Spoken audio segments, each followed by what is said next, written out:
All right, I believe this means we are live. Ladies and gentlemen, boys and girls, tech fans of all shapes and sorts and sizes and persuasions, welcome to another episode of the Monday Morning Tech Chat Show on the SGGQA podcast channel. I'm Juan Carlos Bagnell, running out of air while I try and adjust this microphone. We're trying something a little bit different this week, just with the layout and the setup. And I was trying to hit the OBS volume slide. It wasn't working. Let's just. I was trying to stick the landing, and it did not work. But thank you so much for joining us on another episode. We're streaming live because, of course, Apple put up their most recent event right in the middle of my podcast, when my podcast would normally stream. And if Apple does anything, you can be sure Samsung will be inspired to emulate what Apple does. Of course, Unpacked is going to be happening later today. I did not want to be streaming halfway through the Unpacked event. I think we should all watch it together. We can use this as our pre-show, talk about some other tech that's happening in the world today, like this amazing TCL 20 Pro 5G that, if you're on the YouTubes, you probably saw a bunch of embargoes go up where some videos went live on this phone. We've got a lot of tech news to follow up on, to chat about. It's why I like to hold my podcast on a Monday. We've got the whole last week of news that we can kind of chew through. We can kind of sort out our feelings on. Maybe some news broke over the weekend, and we can come back, hit this show fresh, and we can really dig in. I don't like just kind of following the headline outrage machine. I like really trying to get a sense of what's going on. So, DTNL hashtag has some big lungs guy. I definitely need to get after my workout. I know I said I was going to do this. I think on the Discord sometime this week, I'm going to get in there and create a new channel just for the fitness focus, and see if we can't maybe use that to inspire a little collaboration on our workout routines. I used to have much better breath support, and let's just say after a year in shelter in place and getting outside a bit more often, and like, hey, we're hiking some of the hills around our neighborhood, and oh man, these muscles haven't been used in a while. I'm so much softer than I used to be. That's not great. So yeah, we've definitely gotta. I know I've definitely gotta step that up a bit. Aditya, this is what I'm saying. Apple and Samsung want to disrupt the flow of my podcast. It's like they know. It's like, hey, that guy, let's go after that guy. Oh, and Gary, no joke, it is so hot. I'm going to be sort of misty today. It's definitely going to get humid here in the Gadget Lab. And again, I'm hoping we can pull this off. I think we can, but it's, looking out this window right now, looking out on the morning light, I used to feel so uninspired. Just checking out what's going out this window. By the time we get to the end of this podcast, I'm probably going to be patting down and trying to dry off just a bit here. So, in Goog We Trust, Juan got quite the humidity here in Florida as well. We make jokes, like here in Southern California. Well, it's a dry heat. We're gonna get nuked this summer, especially after what's been going on in the Pacific Northwest. I have all the commiseration for the folks in the Southeast. The heat index just gets incredible, and I think for all of us out there, we're in for a heck of a summer. Try and stay safe. Try and stay cool. If you have a job that requires you to be outside, make sure you're pushing against your management to get better breaks and water. And we got to take care of ourselves, and we got to look at what the future of our tech society is going to do about issues like 120-degree summers in Southern California, and 90% humidity in Florida, hitting a triple-digit heat index temperatures. It's going to get rough. So yeah, not looking forward to that. Okay, let's talk about some other fun stuff here. Boeing bite, it's like sticking your head in the oven or in a steam cooker. It's still hot.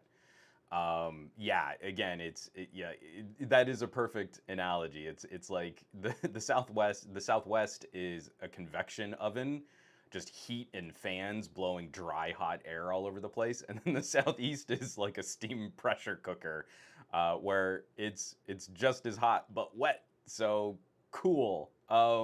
Let's kind of table that. I hope everyone had a lovely weekend. We do have quite a bit of news to chat out, and I want to give us just a little padding. Like, I don't want my show to go 2.5 hours and then start stepping into Unpacked. So let's get into let's get into some housekeeping. We can chew through the news, and then I really want to spend some time in the gadget blog talking about TCL. I want to try and show off some of their reviewer kit too, because this is like the most well-stocked reviewer kit I think I've ever gotten. I'm not that big of a deal, so I don't get like Microsoft briefcases and stuff like that. So this was fun. I don't do a ton of unboxings. I kind of want to play a little bit with this one. And Gary the Fireman gifting a tier 1 sub to Chatty Boy 3. Thank you so much, man. I really appreciate the support, and that's always been very generous of you. And Into Mo finally made it to this live. Bro hugs, back pats. Okay.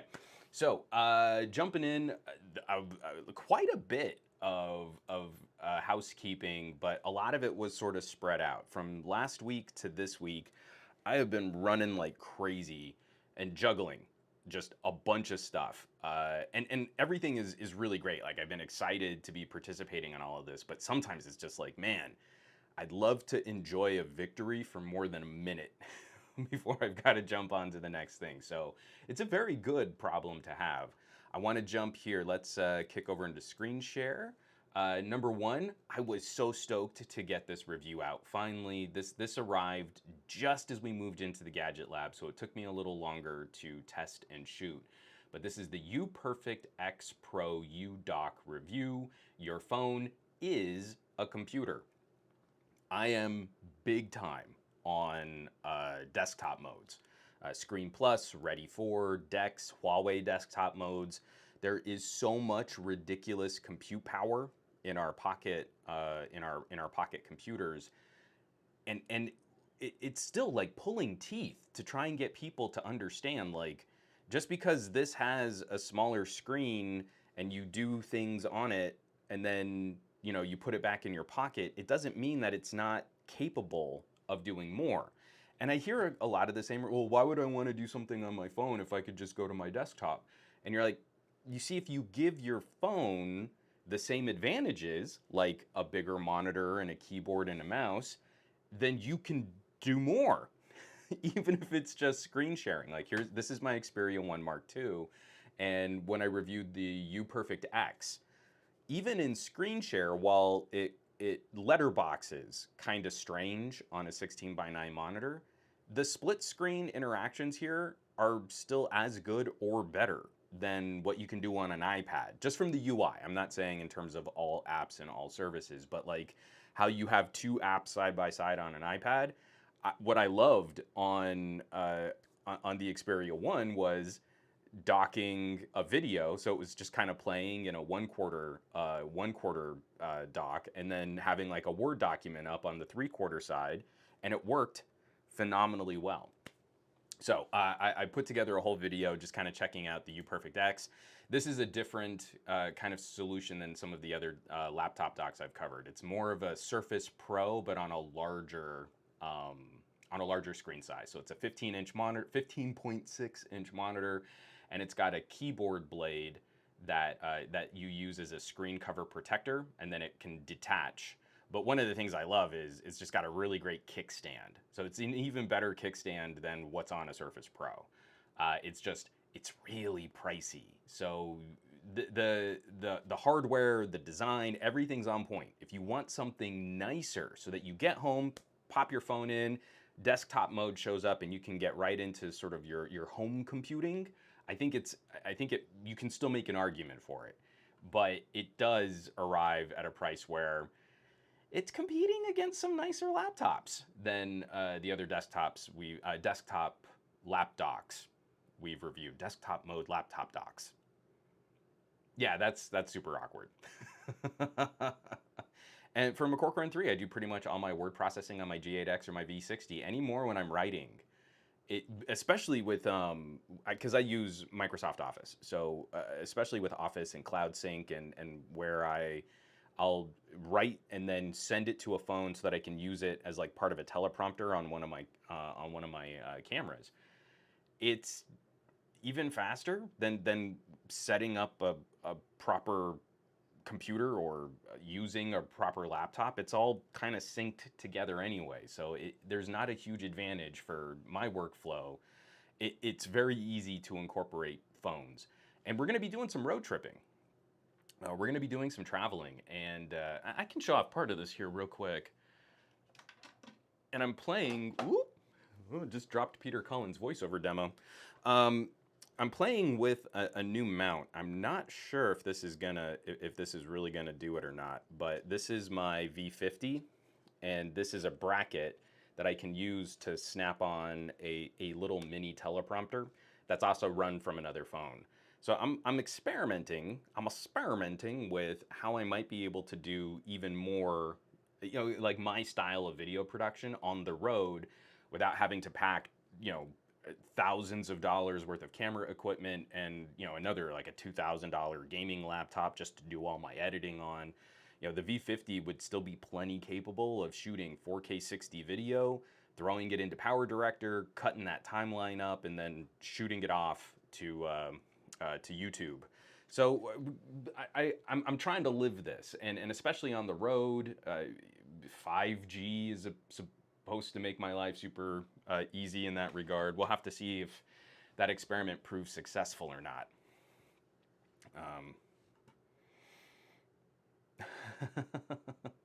McCorcoran3, iPhone and Pixel need to start giving HDMI out on the flagships.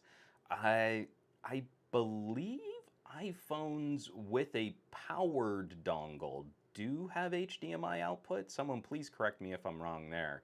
But it's still been like, it's such a huge oversight. Where's my, so especially like on a phone, like here's my Pixel 4 XL. This phone is still a monster.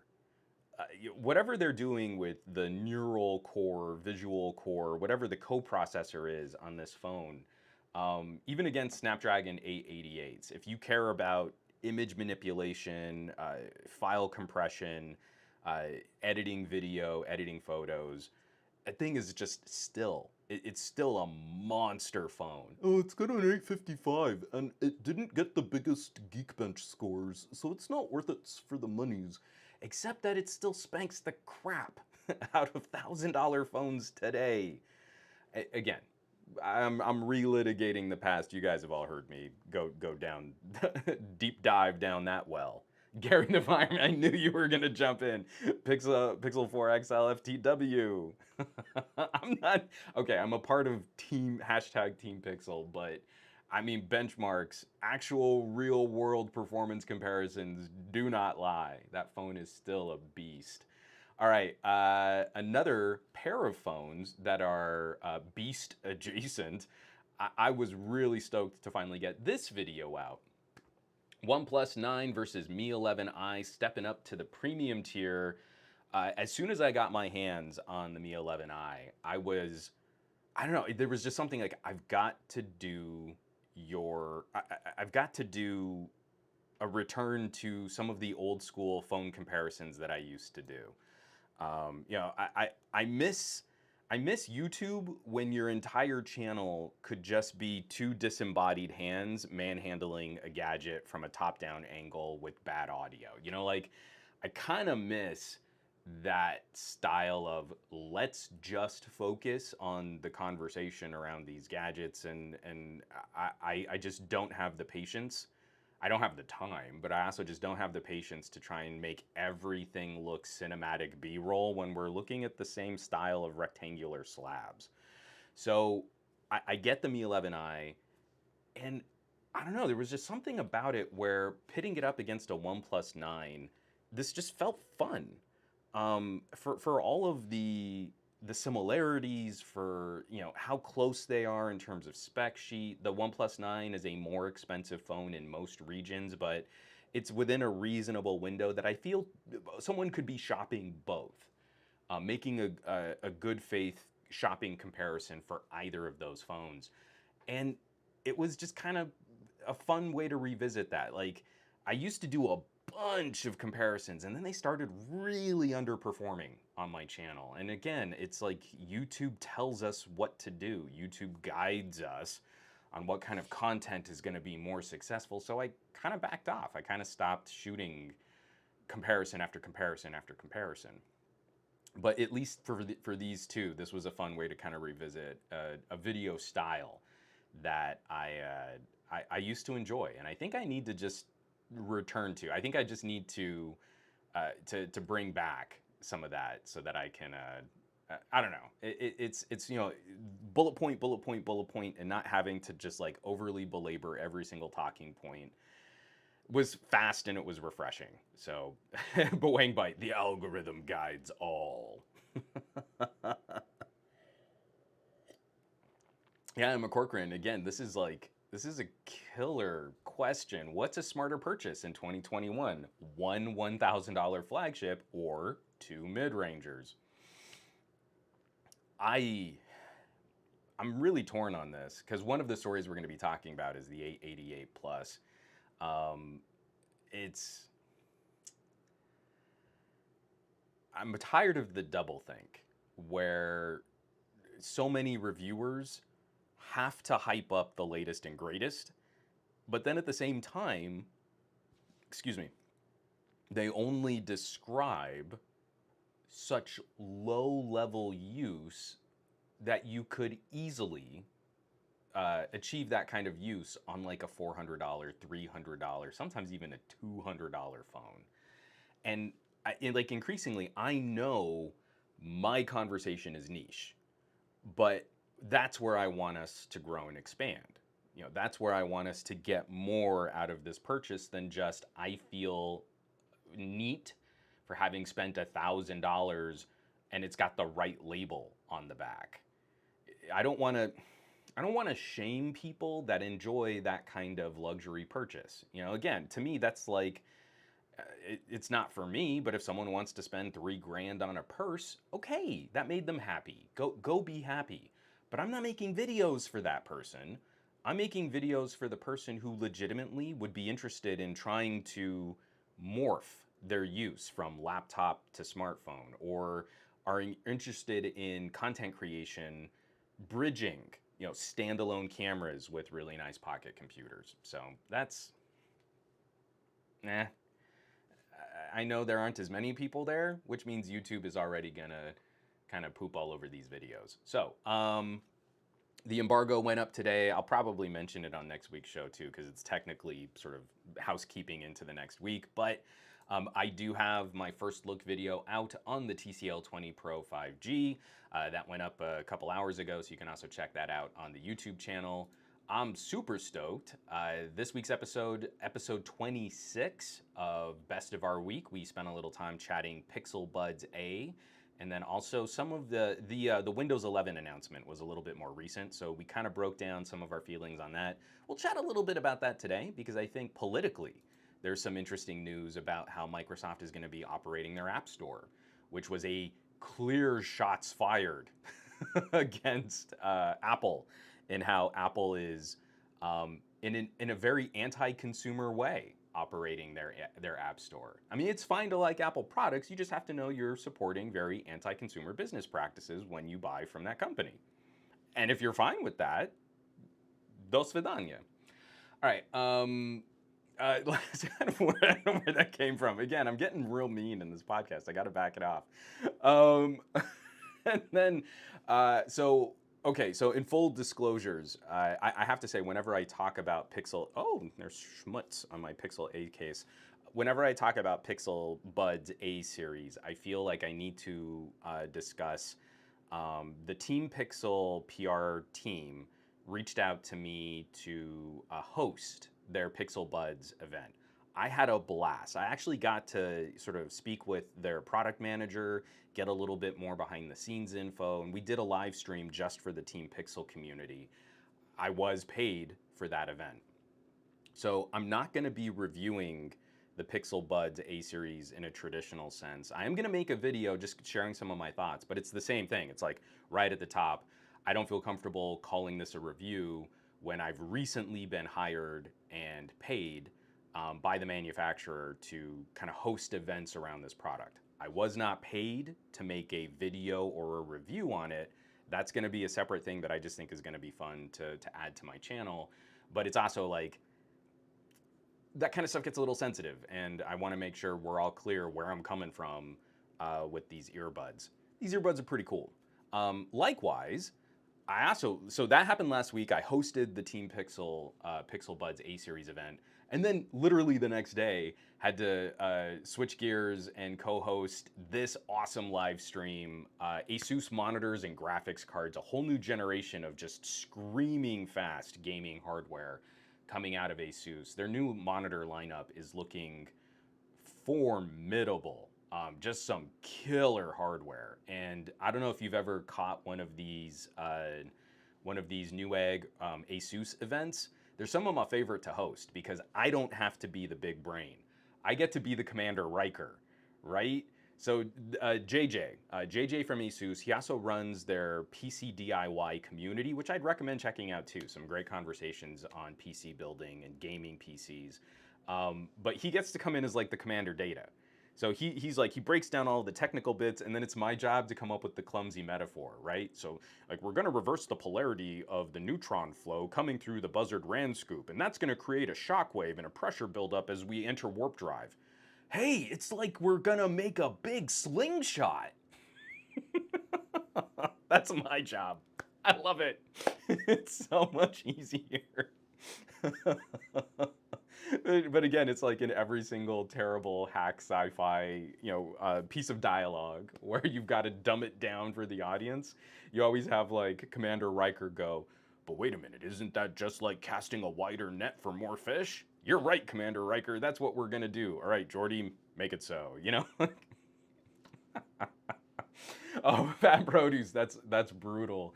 You'd be perfect as a crew member on Star Trek Voyager with that techno babble. That always used to bug me. There's a fair amount of techno babble in Star Trek, but I feel like Voyager takes it to just an absurd level.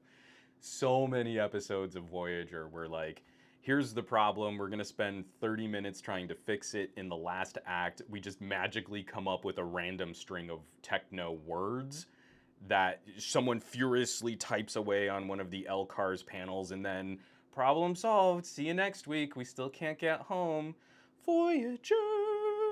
So it's not my fave. LFA, I'd rather be a part of the Lower Decks crew. Lower Decks, best Star Trek, best modern Star Trek. There were some interesting things that happened in Picard, but I feel Picard sort of betrays the utopian hope that I love about Star Trek. It's cornball, but I don't need dark, edgy, gritty, dark, and edge in my Star Trek. I don't. I feel like Lower Decks kind of captures the adventure feel. I know it's supposed to be kind of a slightly more tongue-in-cheek or comedic look, but it's kind of becoming the Orville for me, where it started out as almost a satire, and then it's kind of becoming its own valuable techie sci-fi anthology story all on its own. And Gormlord, do you do the Riker maneuver? I've got a stool over there, so I could do that sort of awkward let me show you my crotch as I sort of step over this chair and sit in it backwards. That's as close as I can get, but I just don't have the frame. Like, I don't have the stature to pull off the Riker maneuver on the regular. So folks, tons of stuff. That Asus stream was killer. Oh, sorry. You still have time on that Asus stream. So I was working with the folks at Newegg, and they were like, "Hey, we want to do a giveaway." And I'm like, "Cool." I love giveaways when I don't need to host them. So there's a 3070 Ti, an RTX 3070 Ti that's up for grabs. The week before we did the stream, they were just kind of putting it in my head. They had it down, contest rules. It was going to be given away during that stream. The day of the event, I was still saying like, "Hey folks, you really want to jump on this stream if you want to try and win this 3070." And then they switched it like, oh no, you know what we should do? We should make it more fair for the replay crew. So I believe the winner is going to be picked July 2nd. RTX 3070 Ti. I believe the contest is open to North Americans, if not USA and Canada. I might have that wrong, but still. Killer graphics card up for grabs. Definitely want to check it out. And again, I mean, I'm still on my 2080, so you'd be doing pretty well above my current GPU. So yes, definitely go and check that out. How do you get in on the giveaway action? Well, all of the links and housekeeping and streams and everything that we're going to be talking about today, if you need to, you can catch my show notes after the episode ends on SomeGadgetGuy.com. Specifically for that stream, it is on the Newegg Studios YouTube channel, Asus and NVIDIA monitors and graphics card pairings in 2021. Chef's kiss, the most delicious pairings. How you might want to pair a monitor with your GPU. Delicious. All right, so moving right along. Oh, from Nick Fell. Linus loved it and the 3080 Ti when both were just a couched price hike. I feel like the 3070 Ti did a little bit better. But again, I don't think anyone's going to disagree with the notion that our entire sort of tech marketplace, component marketplace, is going to be facing some wild swings as we correct for the last year, then overcorrect for scalpers, and then try to course correct again for this current like lottery system of whether or not you might be able to get the part that you want or that you need. And that's going to play into the conversation we're going to have coming up. Windows 11, some upgrade woes. I had a minor panic attack when I tried to run my PC health check to see if I could get the Windows 11 update, and hopefully you'll learn from my ignorance.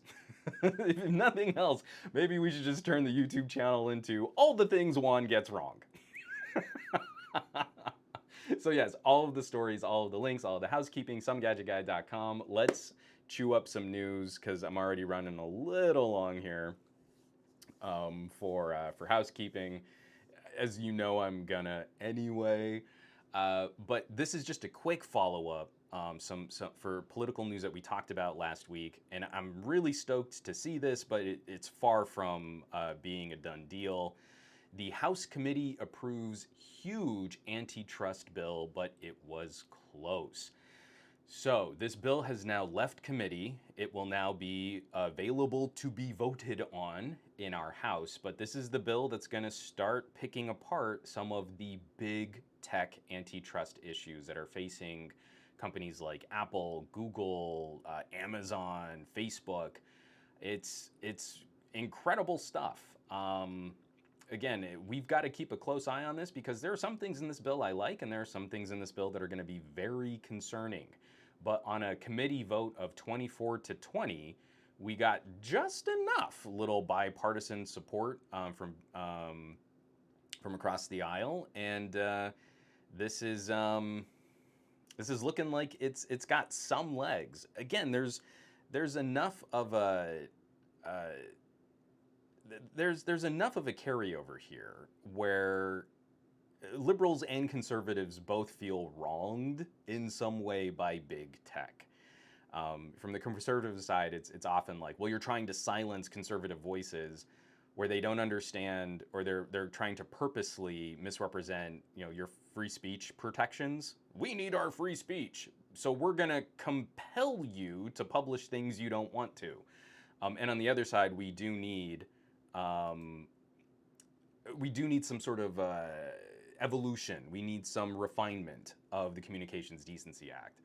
Then the flip side of that is I feel like on the liberal side, they're overly fixated on the influence of, not overly fixated, but their primary fixation is on how social media can be gamed, how Facebook can be manipulated when it comes time for elections.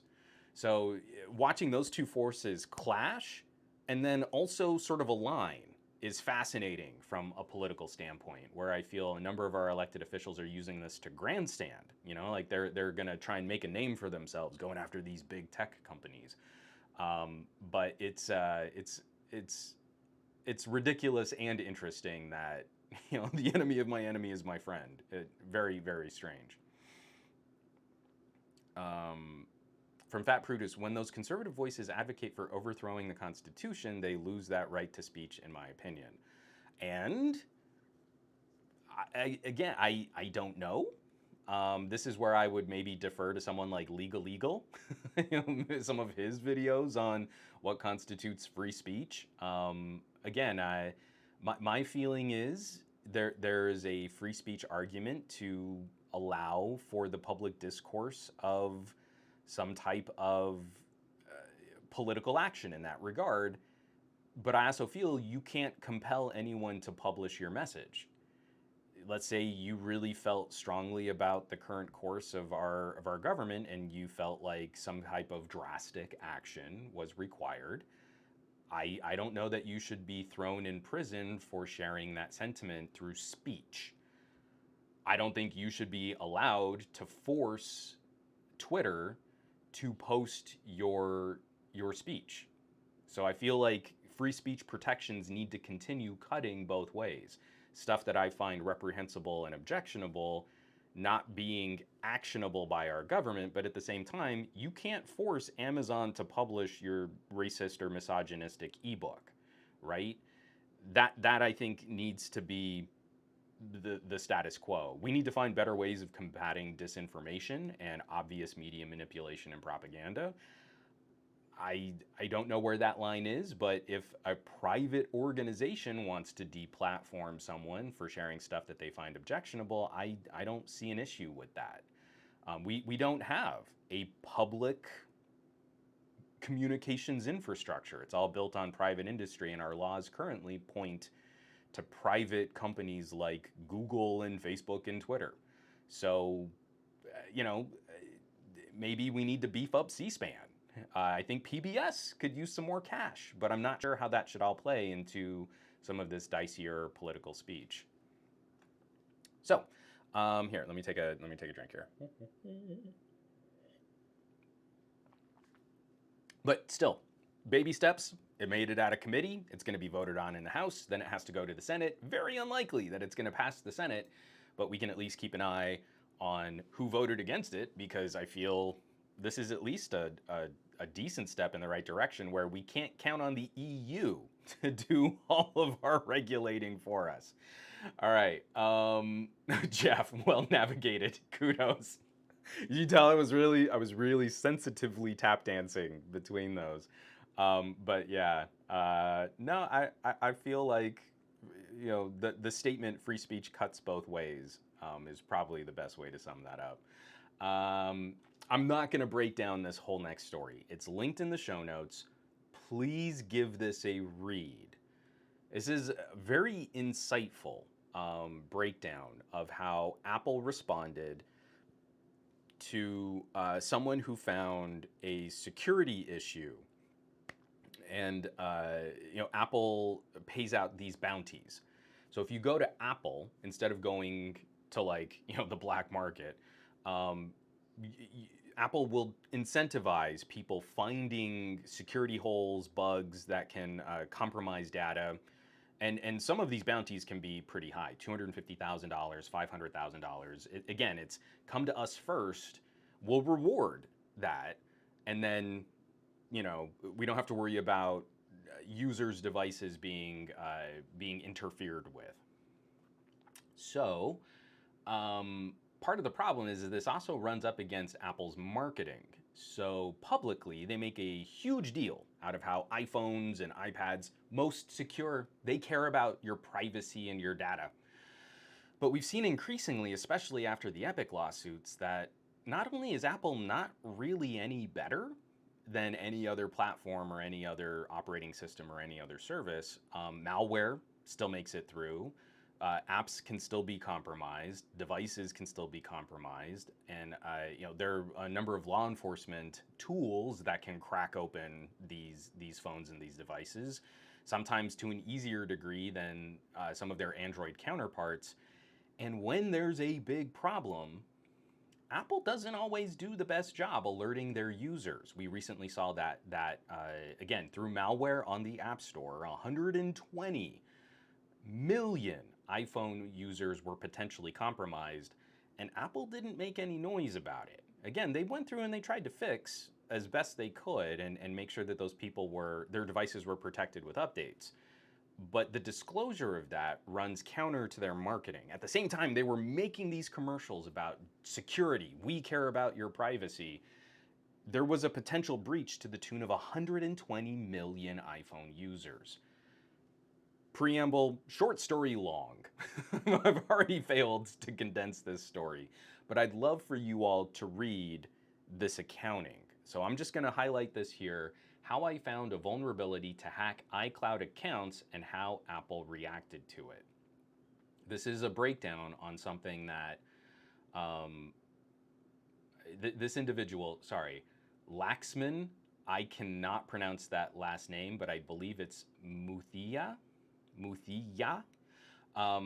breaks down his process. He found a way that you could compromise an account. It's a little bit more detailed, where you'd probably need access to, you know, like their Apple ID and I believe their phone number. I can't remember exactly, but you know, it wasn't the easiest compromise. But we get this idea like there's some hacker in a hoodie, you know, in Bangladesh who's tapping away furiously at a keyboard and remotely can jump into your phone and pull off all of your information. I feel like so much of our data security is probably more compromised from people much, much closer to us. And so because of this relationship where info kind of goes up to the iCloud and users aren't well trained at protecting that transmission, like we saw from all the celebrity hacks a while back. If someone were a little closer, like say an ex-spouse or an ex-boyfriend or an ex-girlfriend, and they wanted to get back into that device or they wanted to enact some kind of revenge, that person would likely have a more intimate relationship with the individual in that gadget and their data. And a compromise like this would have blown the doors open for tricking Apple's side into verifying someone else to get into that account. So I've got a, hold on, let me see. He breaks down how much this hack should have paid out. I believe it was to the tune of $250,000. So anything that could have compromised Apple's side security. On Apple's site, they talk about the bounties. I believe it was $250K. Okay, here it is. The actual bounty mentioned for iCloud account takeover in Apple's website is $100,000. Extracting sensitive data from locked Apple device is $250,000. My report covered both scenarios. Assuming the passcode endpoint was patched after my report, the actual bounty should be $350,000. But even if they chose to award the maximum impact out of the two cases, it should be $250,000. So Apple sort of argues with him, saying, well, no, what you're describing isn't as serious as you think it is. And then after a number of back and forths, they offer him $18,000. So even like not even the lower tier, this would have been, I think, a desirable compromise if he had taken it to some type of security research team, or if he had taken it sort of out to the dark web, you know, like, hey, do you want to get back at your girlfriend? Here's a way that if you have her Apple ID, you can get back into her device. You know, stuff like that is pretty insidious, and Apple lowballed him. So again, now, here's someone that is phenomenally tech savvy, has found an exploit on Apple's iCloud service, and opted not to take any money from Apple, but publish this publicly. Since he's published it, Apple has fixed this one specific unique compromise. But what incentive does he have now to share this information with Apple in the future? If this is the way that Apple's going to treat some pretty significant security compromises, and people coming to Apple directly, and saying like, hey, someone could really get into an iCloud account through a vulnerability on your server. And Apple goes, we don't think it's that serious though. So, we said we'd pay this bounty, but I don't think we're gonna. It just works. So, I feel like this is just another step, another part of that conversation. Apple's marketing is very effective. People still talk about PCs and Macs and iPhones and Androids in terms of things like Macs don't get viruses, right? It's silly how ingrained a good marketing strategy can make these talking points when the reality is far more complex. It's far more nuanced. This to me is a good example of Apple not taking security as seriously as they probably should. For a $1 trillion company to lowball someone on a somewhat significant security issue doesn't speak to me of a company that's really doing their due diligence and trying to protect their end users. Especially in a world increasingly connected through cloud and web data services, these relationships need to be heavily scrutinized. I mean, we're going to be talking about networked drives from Western Digital too. Just like this stuff is getting real scary, and trying to protect, to secure, to back up our most precious information.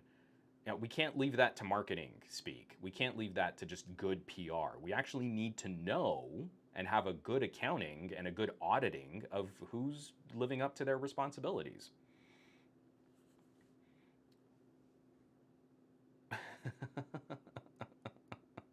Sorry, there are a bunch of gags at like Apple's expense here.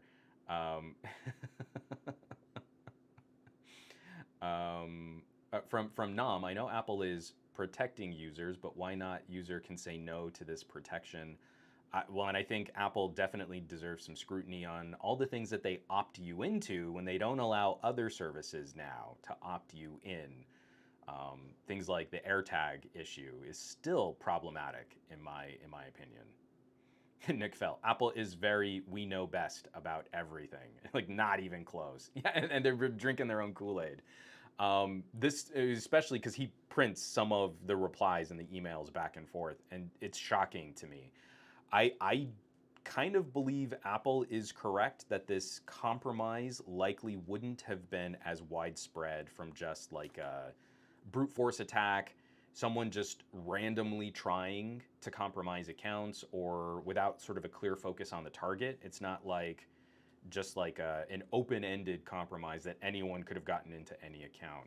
But with just a little bit of social engineering and some insight on that user's behavior, a specific target could have been very easily compromised with this exploit. Gary the Fireman, way to go, Apple, always doing the right thing. And see, yeah, all Greg, they should have jumped on that like flies on poop. I completely agree.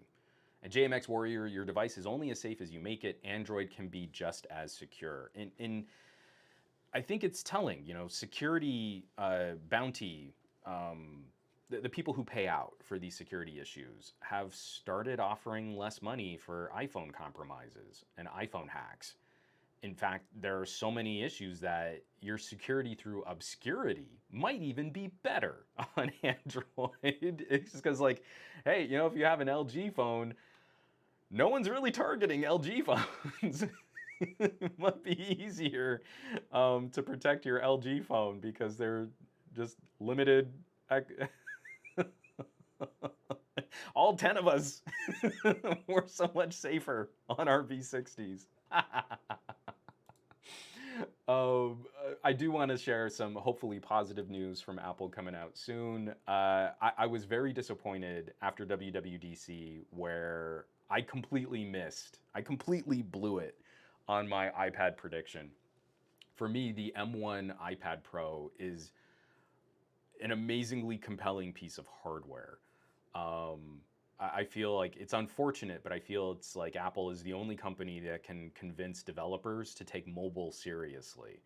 And putting that hardware in an iPad meant to me, like, hopefully we'd see, DaVinci Resolve and proper PC grade applications making their way to tablets, and eventually that crossing over. Again, I want that trickle effect where I can plug a phone into a desktop mount and then run DaVinci. Like, that's what I want to use on a mobile device. And I feel like if Apple can kick that ball, get it rolling, then we can maybe hopefully see it kind of pick up some momentum. Of course, after the after WWDC, we saw there was really no change. Like, for what was announced for iPad OS and the most recent updates for iOS 14.6 and those betas, like, still heavily restrictive RAM management, limited multitasking improvements. Like, it didn't really make the iPad Pro any better. iPad Pro is still the same iPad Pro as iPad. And if you want all those extra features, just buy an iPad and a Mac. Whoa, I don't want to buy an iPad and a Mac. I'd like to have a touchscreen MacBook. And the only way I can do that is with an iPad and a keyboard. So until then, I'm going to stick with Dex and Screen Plus and all my Android devices that do way more than the iPad Pro can do. I mean, Windows. You can have individual windows powered by a Galaxy S10 connected to a proper display. And I can't do that on an iPad, which is pants on head dumb. But hopefully we're seeing some of that open up a bit. I believe that this is kind of in response, like Apple comes out, WWDC, we don't get what we want to really run better software on the iPad. But this will hopefully open up some of those doors. App developer betas loosen app restrictions on memory usage. This is written up by Nathaniel Mott over at PCMag.com. Second beta releases of iOS 15 and iPad OS 15 allow developers to request permission for their apps to use more RAM. Quote, add this entitlement to your app to inform the system that some of your app's core features may perform better by exceeding the default app memory limit on supported devices. If you use this entitlement, make sure your app still behaves correctly if additional memory is not available. And that's all we need. Like, this is what's so frustrating. And again, kind of following through, I'm sorry, I forget who said it. Apple has a very we know best kind of mentality, but you've got gobs of RAM on the iPad. And they put a limit of, I believe, 5 gigabytes of RAM accessible to the user. And the iPad is not a crazy multitasking device. So we should totally be able to open up for the M1 iPad Pro. I know it's more complicated than this, but maybe put in an if-then statement in your code, right? If iPad has greater than 5 gigabytes of RAM, allow app to use more than 5 gigabytes of RAM. And I feel like that should solve the problem. So I made that joke on someone else's live stream. And it looks like that's what Apple's doing. It's like, oh no, Juan made fun of us on someone's live stream. We should do what he made fun of us about. Because it's like, to me, it's not much more complicated than that. You've got this machine that has laptop grade components in it, and why wouldn't you? So hopefully we see this improve. Again, I genuinely believe in this mobility experiment. For me, it's about trying to drive phones. It's less about the iPad specifically, but if this is what gets developers more interested in supporting ARM-based computing and mobility, and it can also convince other manufacturers to improve their mobile hardware, then we need more of this. From McCorcoran3, what is their long game with this? Will Mac OS always be separate from iPad OS? So I feel like it's so tough to tell with Apple. It's whatever makes them money, whatever makes them the most amount of money. And I feel like Apple's strategy right now is that you own at least 4 computers from them. That's what they want. They want you to have the iPhone. So the iPhone is limited to a degree where you can't do things like multitasking. You have USB 2 file transfer speeds. You're very sort of stuck on what this supposedly insanely powerful phone can do. So then if you want some of these other basic lifestyle features like split screening 2 apps, again, I want you to think about how mind-bogglingly stupid that is. I can't tell you how rad it is to have like a video properly docked and then still have an almost 16:9 window on an Android phone. I almost always have at least 2 apps running on my Android phone. I probably have some bad habits in how many apps and services I use, but it is so phenomenally capable. I can't. I just, for an iPad, for an iPhone Pro Max and that huge screen and the supposedly crazy powerful A series processor, that it can't do that with 2 services at the same time is dumb. So what Apple wants you to do to get that basic, I mean, so dumb basic, it's been around since what, the Galaxy Note 3? To get that basic feature, you need to own an iPhone and an iPad, and then you can run multiple apps on your iPad. Isn't that so great? But then they've got to limit the iPad. So even though the iPad has very similar hardware now, the iPad Pro, excuse me, their most expensive iPad has very similar hardware compared to their MacBooks, well, we can't let you do all the things on your iPad that you can do on your MacBook. So now you need to have an iPhone, an iPad, and a MacBook. And their concession is to go backwards. So if you have the MacBook and the iPad, you can use the iPad to complement your MacBook and be like an extra display or do some fun things where you can move services back and forth, or notifications. Isn't that so nifty? And that's not what I want. I want to see, since we know Mac OS is moving more into the same sphere as iPad OS, and the ARM-based chipset in the MacBook is very similar to the ARM-based chipset in the iPads, I want to see that software more directly carry over to the iPad. That to me makes the most sense. But again, Apple would need to disrupt some of their product lines, and they're not going to do that. They're going to keep these divisions in place until it absolutely doesn't benefit them anymore to divide those. Same thing, like we see rumors like Apple's working on a folding phone. Do we believe it's going to be like a Z Fold? Because I don't believe they're going to use iPhones to disrupt iPad sales. I think Apple's first folding phone is going to be more like a Z Flip. And that way you can maintain the division between iPhone and iPad. And don't get me wrong, Z Flip would be kind of a cool take on an iPhone, right? It's even smaller in your pocket, then it gets bigger when you need the bigger screen. They'll probably do a front-facing display better than Samsung has, and then Samsung will copy them. I just don't see them eating into their iPad sales to sell a different kind of iPhone. So, I don't know. But still, baby steps. I do believe this is progress if developers can at least use more RAM on an iPad. That was a really long-winded way of saying at least Apple is considering the possibility of doing this better.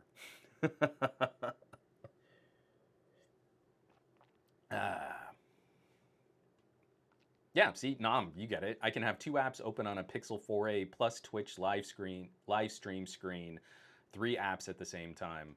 It works perfect, but the power draw is nuts. Yeah. Oh no, it definitely runs the phone a little bit harder. From McCorcoran 3. He'll find a way to make it the 5th computer you need to buy. And from Nick Fell. Until there's a competitor to respond to, Apple won't merge device capabilities. The iPad didn't get productivity options until the Surface was fully realized. Which is a very good point.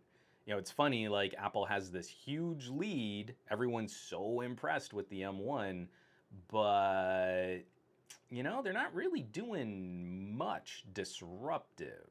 It is a good upgrade over what they were doing with Intel chipsets. I still think it's got a competition for gaming and productivity against like Ryzen-based laptops, and even some of the Intel chipsets out there that are starting to trickle through and kind of spruce up Intel's side of the equation too. But they're ceding a lot of time and ground to Windows on ARM.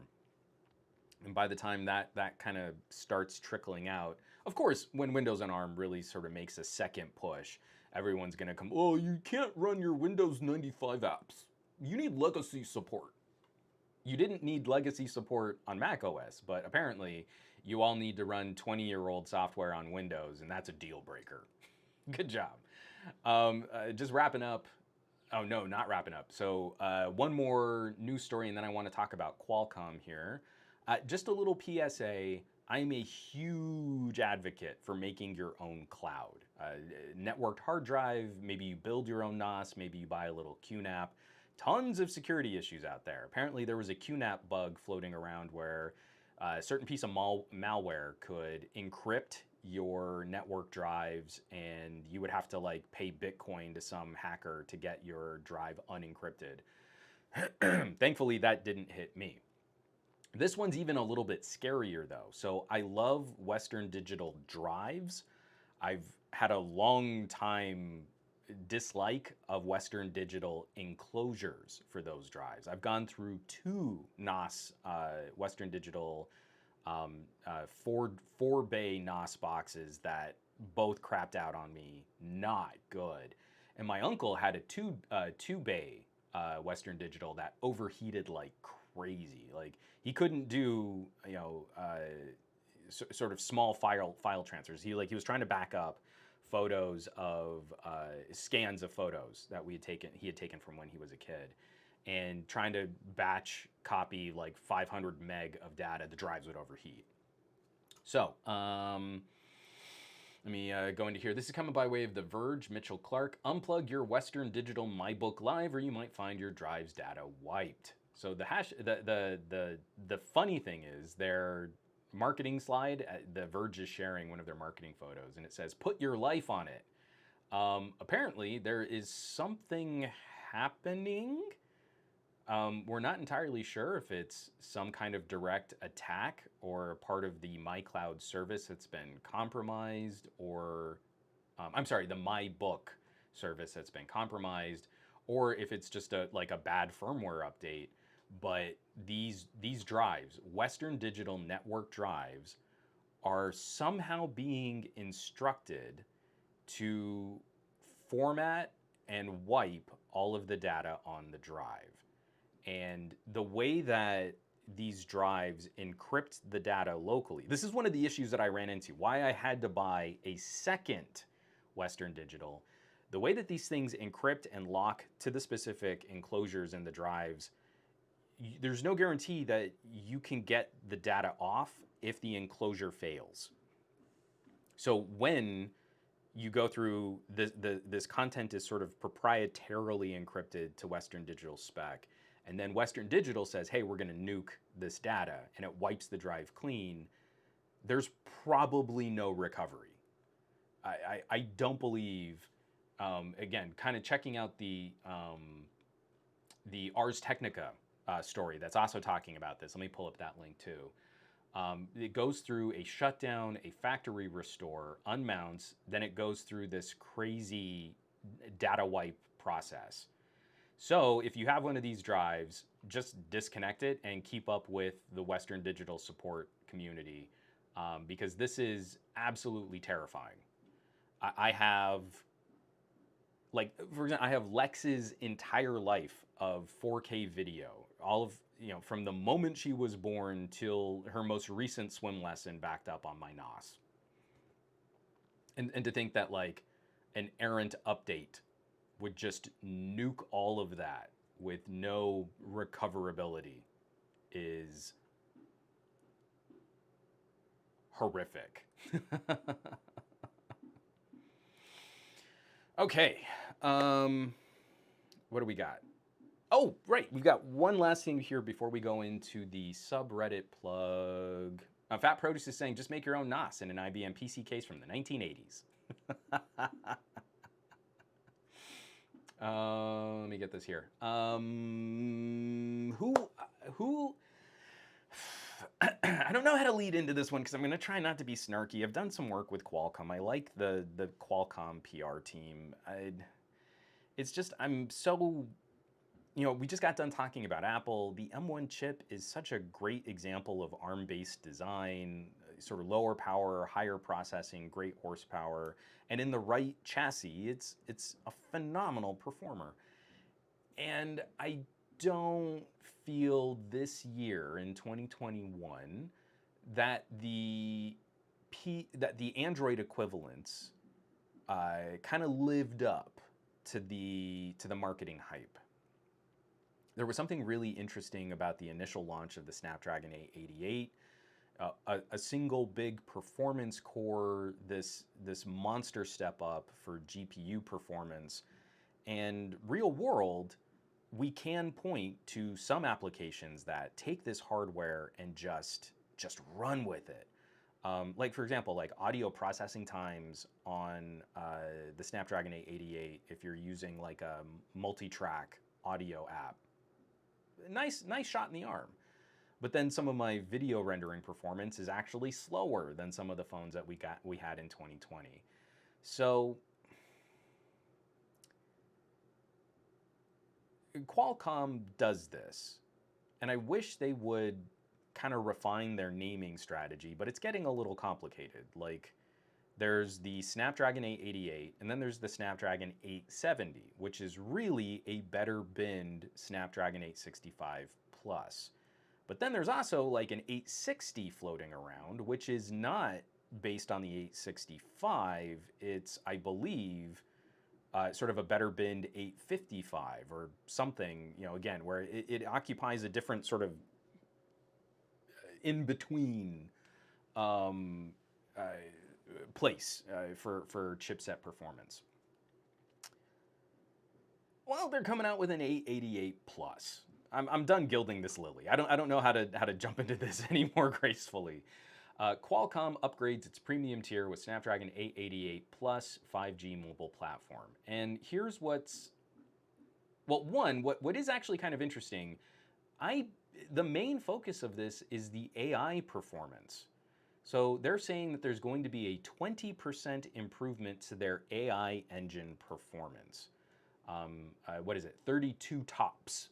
I'm not entirely sure how we can test or measure TOPS for AI engine improvements, but all of the machine learning, what goes into the camera performance, what goes into speech and image recognition, these things that kind of help our phones exist and blend into the background of our data usage a little bit more seamlessly, that will be getting an improvement.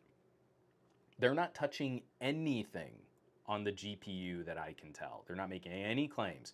For the 865 to the 865 Plus to the 870, Qualcomm was highlighting GPU performance. It was like up to a 15% improvement in GPU in gaming. They're not doing that here. But then this is also going to be a minor clock speed bump for the big core on the 888. So I believe they're going from,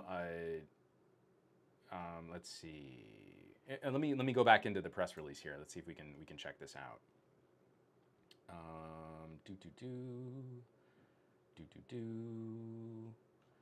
I can't find it. This is terrible podcasting.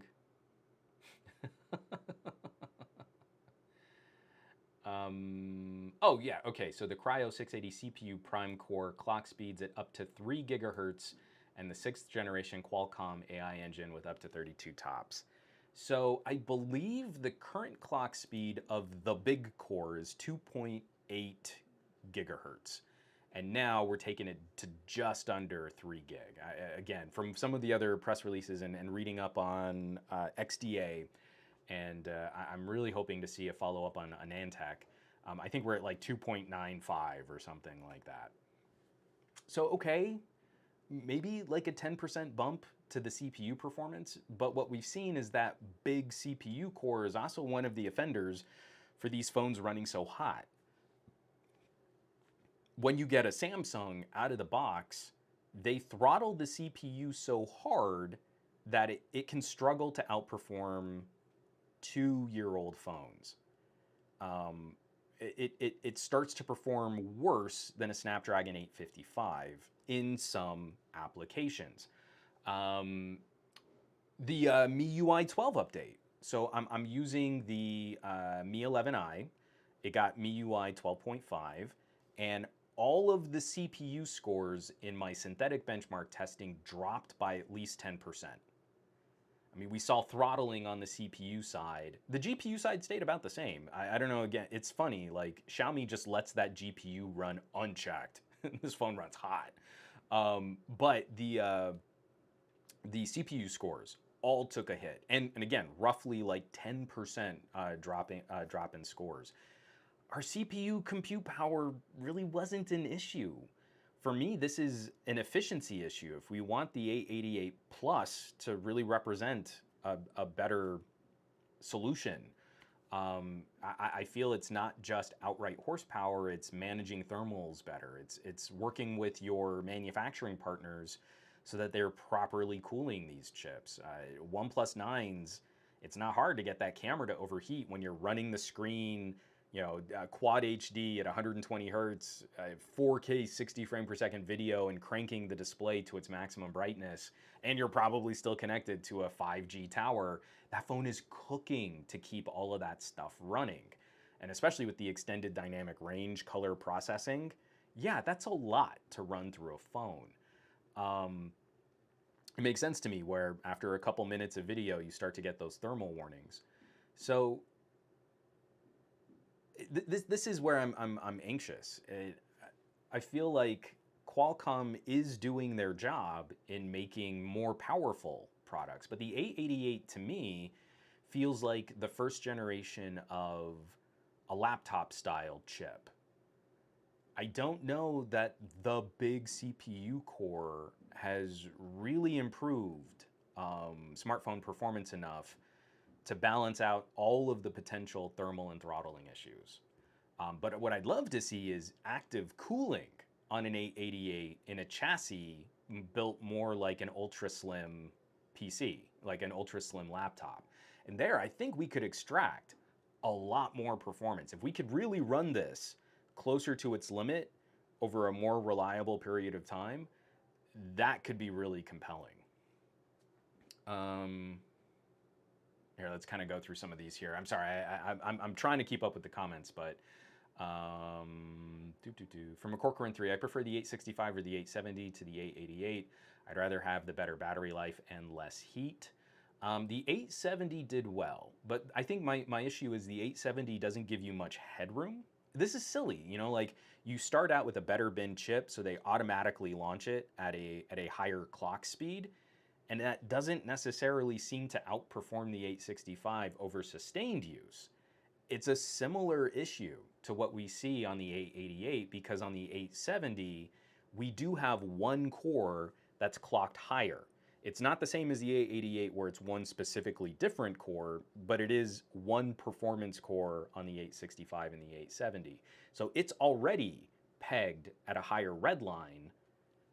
Your phone does get warmer faster. And I saw with the Xiaomi, the Black Shark, some things it did really well, and some things it struggled to keep up with phones from last year.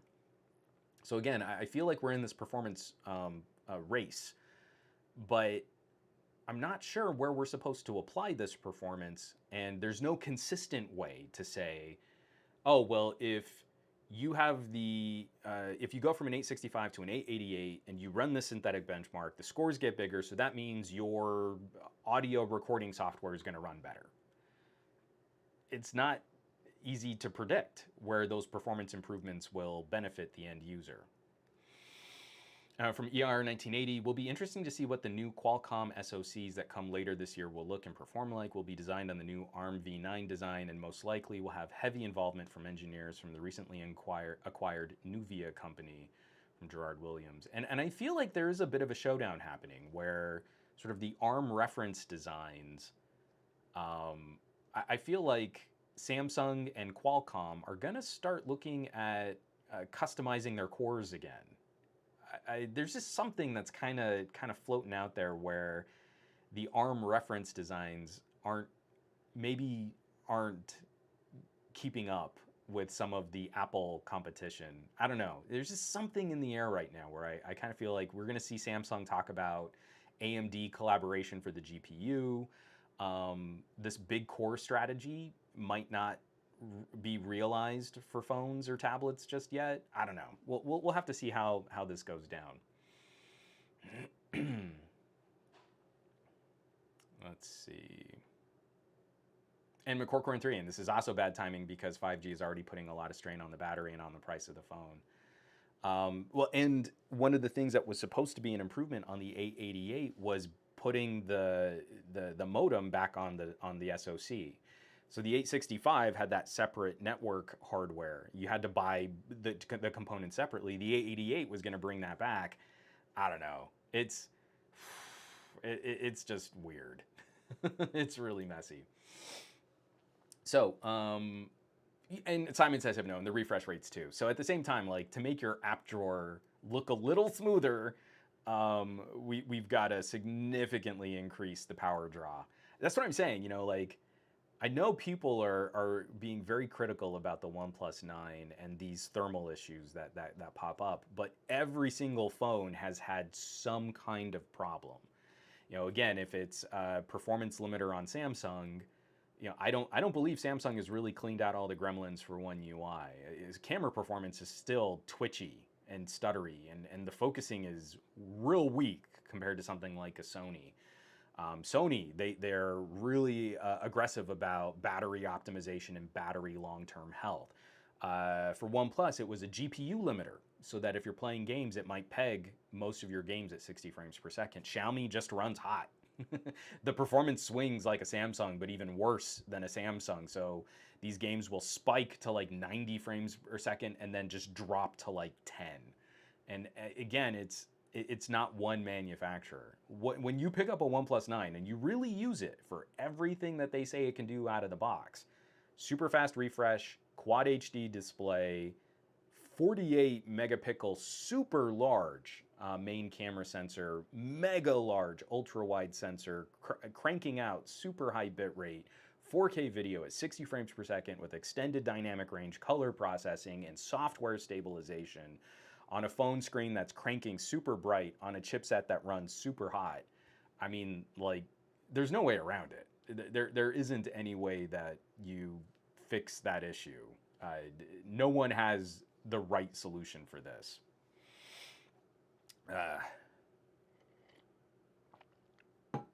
So Simon says, Hypno, the 888 is really just an 810 Plus. We'll have to see.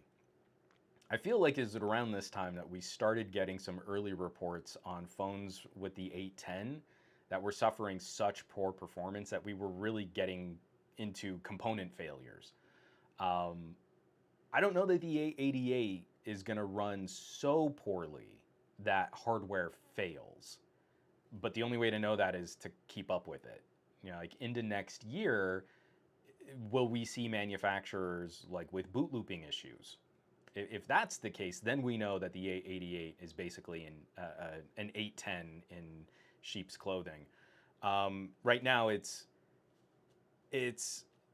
disappointing how it is not an across-the-board improvement over last year's chips. I don't know that it's to the same degree of component failure.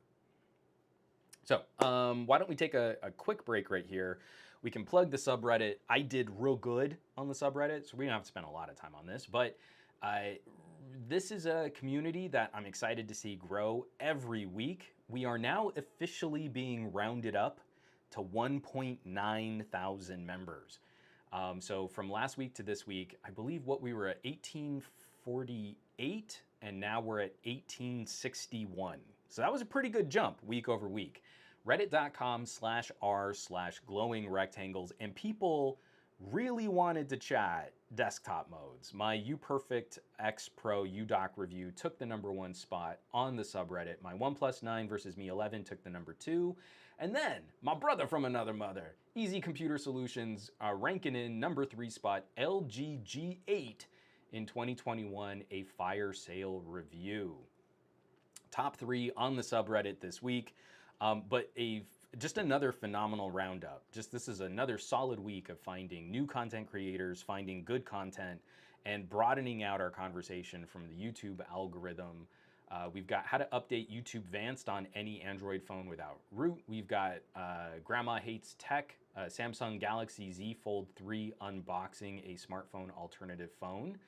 I'm curious how Grandma Hates Tech got a Z Fold 3. Pixel Buds A series coming by way of Trent's Tech, Mr. Tech Rant. We've got the Xiaomi Mi 11 Lite for a short time coming from Mobile Geezer. Maybe someone really cool loaned him a Mi 11 Lite and he's going to spend a little time with it. My giveaway going with Fan Fund. I'm going to be talking about that here in just a second. $150 Amazon gift card could be yours. We've got a Surface Duo from Jay Williams, how to set up your new folding phone. Get the most from Xfinity and data caps from reviews.org. Creator tips for camera streaming from Diana Gladney. And a $69 Android phone from Jay Williams, checking out the ZTE Blade A7 Prime.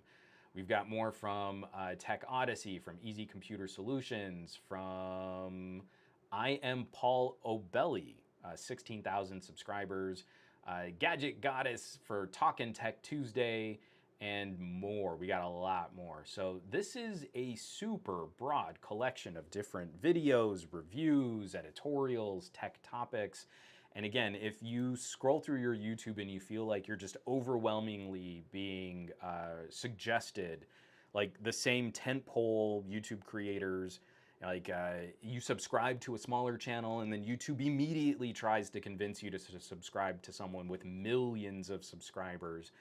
Check out reddit.com/r/glowingrectangles. And again, the whole mission is to try and help share and promote content that we feel deserves more attention than it's currently getting. So reddit.com/r/glowingrectangles. We need your support. We need your participation. We need your upvotes. Sharing is caring. And we can help spread the word on some really good content that deserves more eyeballs on it. So, moving right along, before we get into the tech block and to chat out, where did I put it? Oh, the TCL. This is the TCL 20 Pro 5G. And I really do. I'm hoping I can make this happen where I want to dig into the reviewer kit here for just a second too. I am also running a contest. The more exciting contest is happening on Newegg, right? RTX 3070 Ti. You can hit that up. Go check it out. I mean, that's a great graphics card. I am running a $150 Amazon gift card giveaway with the folks at Fan Fund. This is a really small little tech startup. They're trying to build a toolkit where a content creator like me can better engage with people who follow me on different social media services. Not just for me. A content creator can engage with their audience in sort of a more cohesive package, a more cohesive platform. So, you know, again, if I'm trying to follow a comment on YouTube and then reply to something on Twitter, and then I'm kind of always lurking in my Discord, and then I come back out and I'm trying to see who's making mentions or doing clips on Twitch. Social media all by itself is now a full-time job. So if you go to fanfund.io/JuanBagnell, you can join a giveaway. Like I said, it's a $150 Amazon gift card. It's open internationally, so the only requirements are you have to live somewhere where contests are legal and where you can shop on Amazon. And if you join the giveaway, we're not asking you to log in to any of your social media accounts. The platform right now is only going to draw from public interactions. So you just put in your username, like you know, on Twitter, I'm SomeGadgetGuy. So I just put in SomeGadgetGuy. It's only going to look at what is publicly available on Twitter. It's not using the API to log into Twitter. So there is a hard sort of firewall between your sort of more private data that Twitter has access to and just whatever is posted publicly. So what's kind of fascinating, I've been getting a little bit more of the behind the scenes info, And I've already been finding people who like engage like crazy on YouTube, but then don't talk to me anywhere else. And I'm not familiar with their YouTube usernames. So for me, this is already helping to kind of refine where I'm talking to people and how I'm talking to them. So there is a leaderboard you can also check out, like who's been kind of topping the charts. Bradley Larcher, Robert Clark, Ted Okoroji, Control Alt Clay, Lanny's Gaming. And they've got kind of a breakdown on what services and what platforms they're engaging with. But what's fascinating here, this fan score is looking like a little like which of my children do I love the best? But the behind the scenes has been so much more valuable for kind of putting together a better look, a better overview at where I'm having these kinds of conversations, where I'm having these discussions. So I'm hoping that this is a platform that can grow. It would be really nice if I could kind of log into one service and very more efficiently catch up with all of the comments, with all of the replies, the conversations, maybe tag in an email list. And then when I want to do contests, this is the backbone of a service that I could use where I don't feel like the contest could be won by someone who's just a contest junkie, or I should say, won as easily by someone who's just a contest junkie. Like, I'm not interested in going through all of the work and the effort and the legal issues and the product acquisition and the disclosures to set up a contest and then pick the winner, and it's someone with 0 followers on Twitter with an egg, profile image that does nothing but spam contests. That kills me. And like I even increasingly put in like, in my rules and my terms of service, and like when I do a contest, like I try everything I can to reward participation. So if I can see, how people are engaging with this kind of stuff, it definitely makes my job a lot easier. And then also I feel like this could lead to just better conversations. I got into this so that I could geek out about this kind of stuff. So that's the gig. So fanfund.io/Juan Bagnell. And you can jump into this contest too. We're going to announce the winner on next week's show.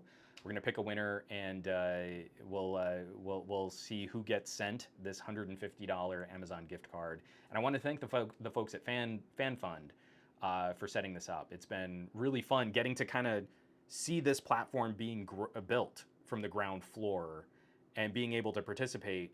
And they're like leaning on some of my feedback. Like I got to see sort of what the behind the scenes. I got to see what the future sort of spreadsheet of data is going to look like.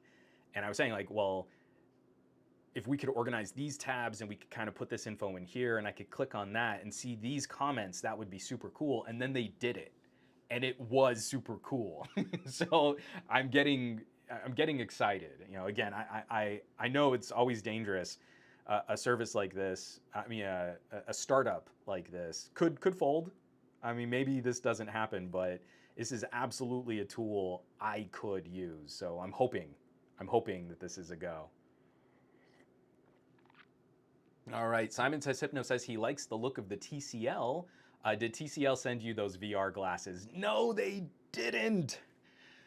I have been harassing the TCL PR team, especially Brad, who I've been buddies with ever, like long since like Brad used to write for Engadget.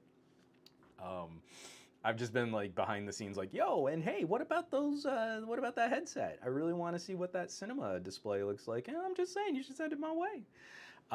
That is absolutely one of the most critical devices I want to get my hands on. But I guess as a consolation prize, a screaming nice mid-ranger phone with 5G support, phenomenal build quality, and all the features. I guess we can talk about the TCL 20. DT, Juan calling me out on stream. Kappa Cash, seeing Juan try to control his excitement is hilarious. It's deep in the weeds, right? Again, I go nerdcore pretty easy, but I can't tell you, like, this is such a pressing issue because I want to do it well.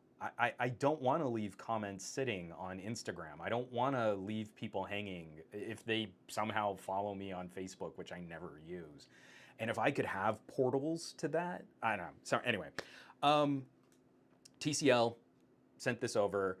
I want to try something in this new setup which might totally fail. So I'm going to get up here real quick. I'm going to see if this camera is going to work. And hopefully we can follow this over because I really want to show you this reviewer kit, and then we can talk a little bit more about the phone too. I put out the video, so the video is not a full review because I've only had it. I've had it for less than a week, but that this is sort of a first look. And I've been using this phone pretty heavily. I've been swapping SIM cards a lot on my various phones here over the last week. But it is a fascinating phone. So let's see here real quick. Yes, all right, we've got a B camera. And I want to show this off because TCL kind of went out of their way. So here's the 20 Pro 5G box right here. Kind of show that off. That's really nice and fancy. Oh, and you know what? Let me move my monitor so I can still kind of see some of the chat. 1 second. You're gonna hear monitor scooching around. And this is the TCL Reviewer Kit. A flippin' gorgeous North Face backpack. It's always funny, you know, like I can kind of gauge by my wife's reaction. So we got sent a Chromecast from the Team Pixel people, and she was like, okay, yeah, whatever, a Chromecast. But it came in a prep kit for the new season of Downton Abbey. And she's like, ooh, it's British. Or no, it was The Crown. Sorry, not Downton Abbey, The Crown. And so then she got really excited because it had tea and digestives in it. So she saw this backpack and was so much more excited about the backpack than she was the phone. I was like, okay, I think TCL's done something kind of fun here. This is so well stocked for going outside. So this little pen kit is sunscreen, hand sanitizer, insect repellent, insect bite relief, and an after sun moisturizing spray. So that's really nice. I definitely wanted to, let me kind of lay that against the window here. Definitely wanted to show this off because it's a fancy little water bottle. Let's pop this open. And it's a fancy water bottle that has a speaker in the lid. What? Look at that. That's ridiculous. I love it. I'm gonna have to go take this out. So, I want to showcase this because it is absolutely one of my biggest pet peeves when you're out on a beautiful hiking trail, you're listening to the sounds of nature, and then some rube is like hiking up behind you with a Bluetooth speaker blasting some mumblecore. And I just think that that kind of stuff is super, super rude. So I'm not going to do that with my TCL, I promise. My TCL music playing water bottle. Oh, you want to see where the charging port is on the... I don't want to drop that off here. So, so that opens up. Oh, there's like cards and stuff on the inside in there. But yeah, so there's this little speaker, and then right on the side, there's a micro USB charge port right there, which is just hilarious. So again, not submergible, but enough of a plug on this where it should be decently splash resistant. I gotta give this a try because that is hilarious, putting a speaker driver right into the top of a water bottle like that. Vaz goes, hey, don't show Linus. All right. Oh, that's the top pocket. We got a case. I like the bumper case that came with the TCL 20, so I'm pretty good there. This one was also kind of funny. We got a special announcement. So they sent out the reviewer kit. We had it for a couple days, and then we got this like urgent email. Hey guys, if you're going to be using the battery that we sent, please be careful and shoot your B-roll before you use this battery. So this is a TCL branded wireless charger. So it's got ports that you can plug a phone in, and then it's got Qi charging on this, so you can kind of set a phone on top of it. But the concern, it's an 8,000 milliamp hour battery. The concern is it sticks to your phone with all of these suction cups. And if you stick it to the phone and then try and shoot some B-roll, you're going to have all of these individual little suction cup marks on the back of your phone. This is kind of neat, but I'm not sure how I can store this. Like, this is the little plastic guard, the plastic screen that came on it. And so I've been leaving that on it and then just kind of squishing it back down. I need to see if there's like something I can do a little bit more permanently. But if you just set it on top of this, even with the cover, it still charges wirelessly. It's just kind of an interesting design. The PR team was like, oh yeah, our bad. We got these things that we thought they would look really cool. We thought they'd be really fun. So just be careful with your B-roll. Just be careful when you shoot when you shoot the footage on your phone. Haha, that's great. And then alongside the TCL 20, oh, let me get some stuff down here at the bottom. Come on. This one I thought was adorable. So this is a branded Tcl Multi-Tool. And I can't have, I just can't get enough little mini pocket knives and multi-tools. I've got an obscene collection of Boy Scout kind of pocket knives, and this is a little guy, little pliers. So I'll definitely be adding this to the collection too. The only thing I don't dig is the exposed spring. So right there is a little clicky, but again, it's just super cute, and I love stuff like this. And then we got a flashlight and some hand sanitizer. It's just down in here. Let me pull out these last couple things here. So yeah, super well stocked to like really get out and take, oh, this is sunblock, not hand sanitizer. So a special TCL branded lip balm to protect your lips. And then some sunscreen, what is this, SPF 30? I don't know what it doesn't say. Anyway, it's probably pretty good. It's, you know, it's like TCL, so, you know, you're doing fine. And a flashlight. It's just like, I need my tactical flashlight for my my phone reviewing activities. So in addition to the 20 Pro, they did send over the 20 SE and the TCL 20S. So the S and the SE, I'm going to speak with the guys at TCL. Whenever we get review devices, these are technically loaners. Like I'm not disclosing on my taxes that I got a phone because I don't really own this phone, and at some point they might want it back. But I'm gonna ask Brad and the TCL team like what their expectations are. I'm gonna try and do some sort of focused videos, and not like the same kind of in-depth, super deep dive that I do on every other, sort of more premium phone. But I do want to talk about these, and I want to cover them. And then maybe we can chat with TCL about doing some giveaways, getting some of these phones out there where I don't need to add to every single device in my collection, or I don't need to make the phone museum even bigger. But especially for how impressed I've been with the TCL 20.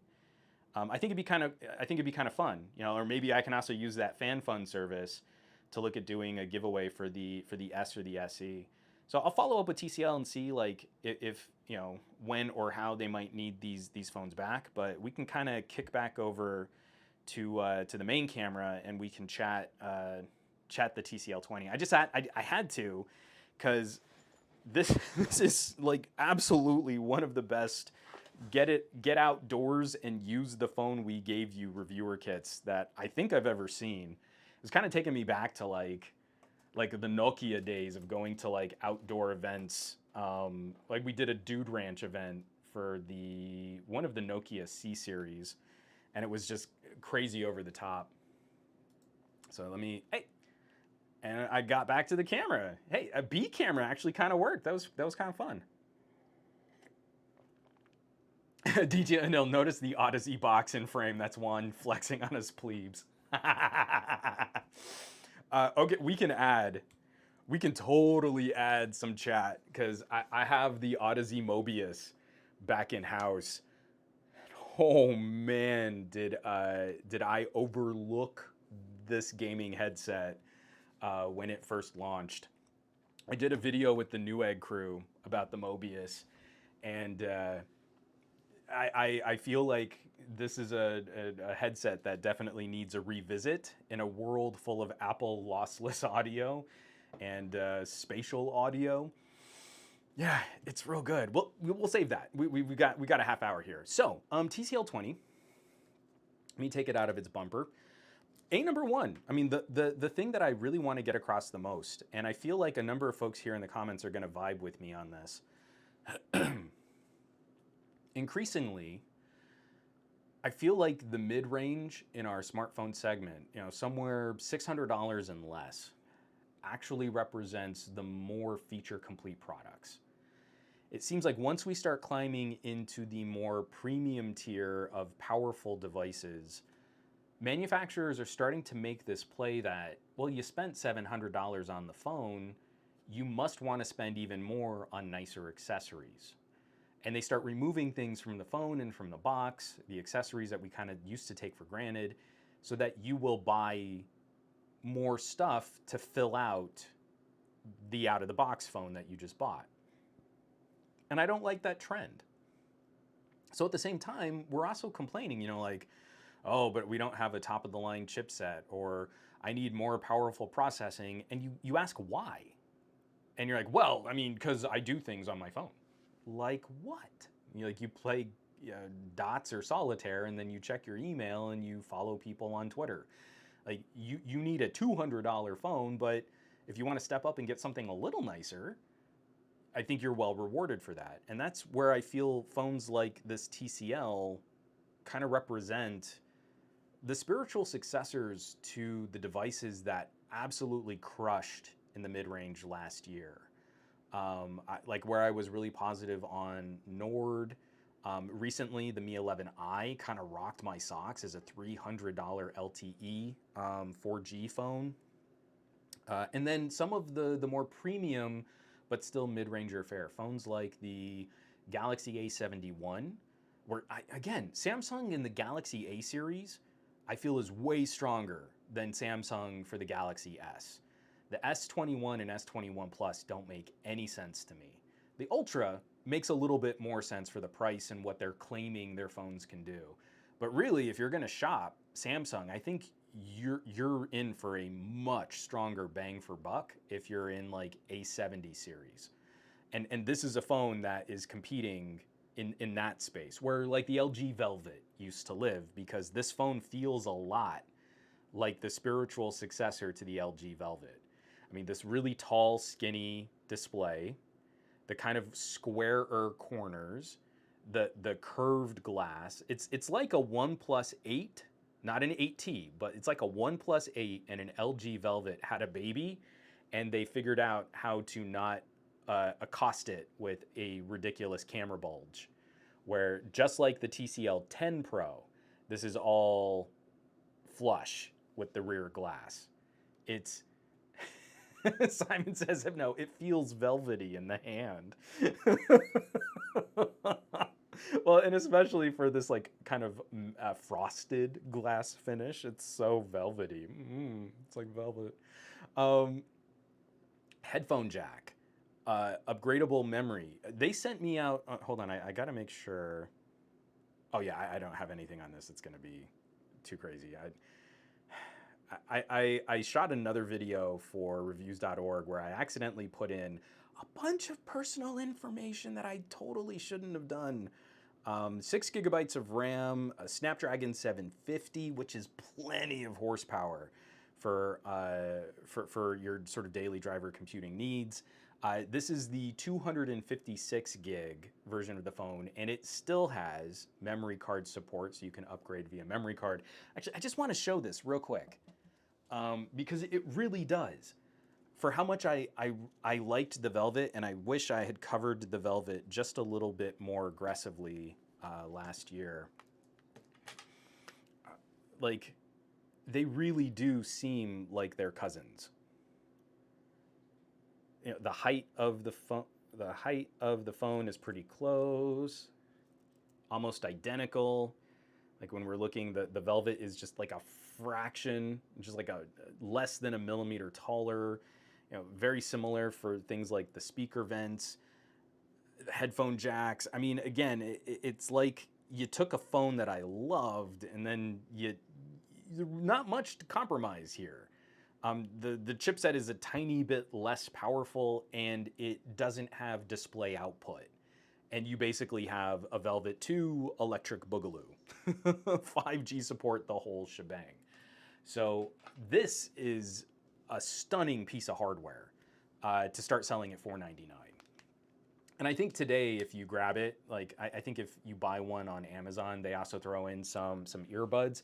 They sent over what are they? The Move 600s. TCL also makes their own line of like affordable consumer audio gear. So I'll take those for a spin too.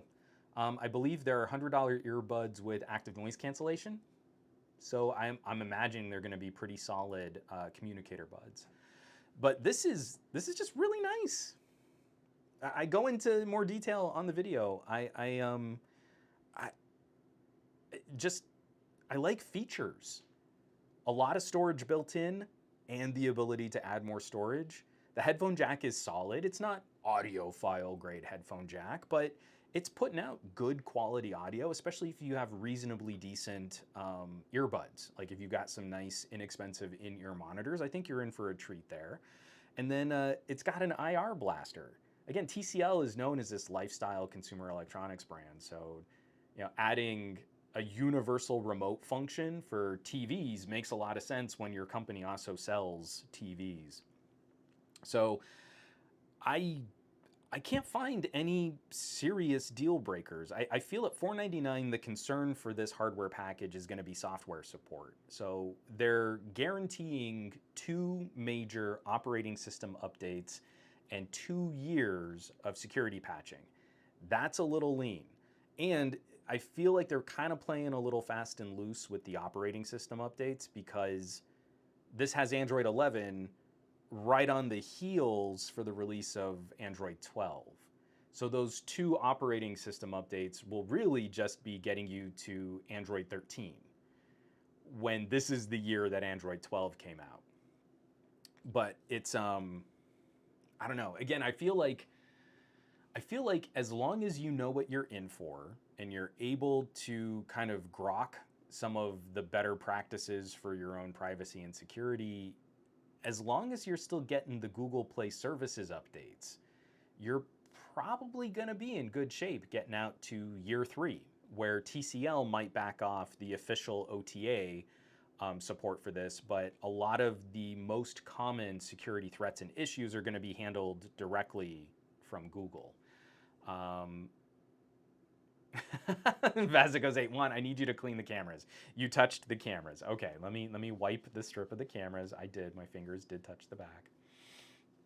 DTNL, I mean, if you don't want a portable hand warmer and stove in one portable mobile form factor, then fine. You can go with a Peasant 750 SoC.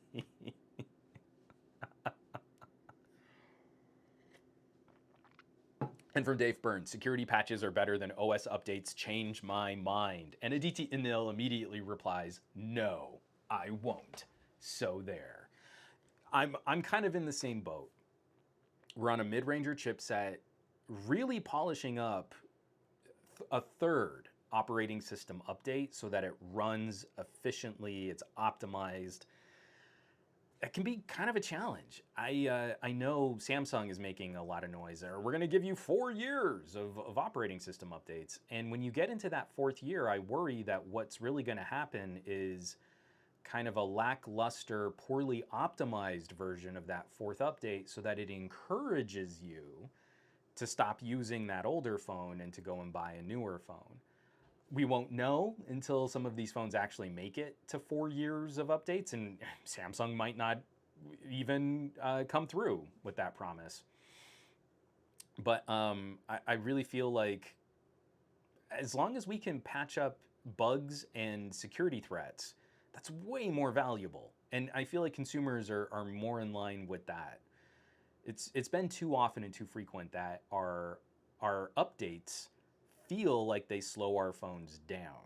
And like I was saying, even my wife, like she just knows that whenever she updates her phone, it's gonna perform worse. It's hard to like get someone out of that, and really the only way to do that is to have manufacturers deliver performance improvements, and that's pretty rare. I mean, over the last year, I think the phone that's benefited the best, no surprise, has been the Pixel 5. CPU and GPU performance improvements from from launch. That's not the case for everything. We just talked about the Mi 11i has faced CPU throttling over some of these updates. It's a complicated dance of software and hardware. So if TCL really can keep up with 2 full years of direct support for security patches, and from there, I'm really hoping Google Play services will be maintained, then I think we're in for solid longer term support. And I feel at $499 we can balance some of those compromises. This phone feels so much better built than $499. It's right in there with the TCL 10 Pro. You're going to slap a case on it, but there is something really fun about that out of the box. The first time you hold it and you pick it up and you're like, oh, wow, this feels like every other premium phone, and it's like $300 less than a OnePlus or a Galaxy S21 Plus, which is also glass on the back. I mean, that kind of stuff, it's neat, and I like it. A wireless charging in there. What I think was funny is they made a point. It's a 4,500 milliamp hour battery, and it's easy. It's easy pushing this into second day use, even with 5G on, because there is no high refresh rate. You do have to suffer a 60 frame per second app drawer. But I thought it was funny, like in their marketing materials, they made a point out of saying the battery is so big, if you need to charge up your earbuds, you just plug a cable in and you can battery share from your phone to your earbuds. I know like reverse wireless charging is a fad on some of our more premium phones, but TCL was like not about that. Like we put in wireless charging to charge the phone. If you want to share your battery, a cable's better. Just use a cable.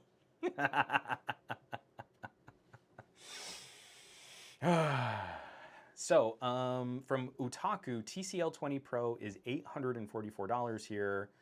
The US dollar isn't worth twice as much as the Canadian dollar, right? Oof. Simon says Hypno saying 499 pounds, which is $690.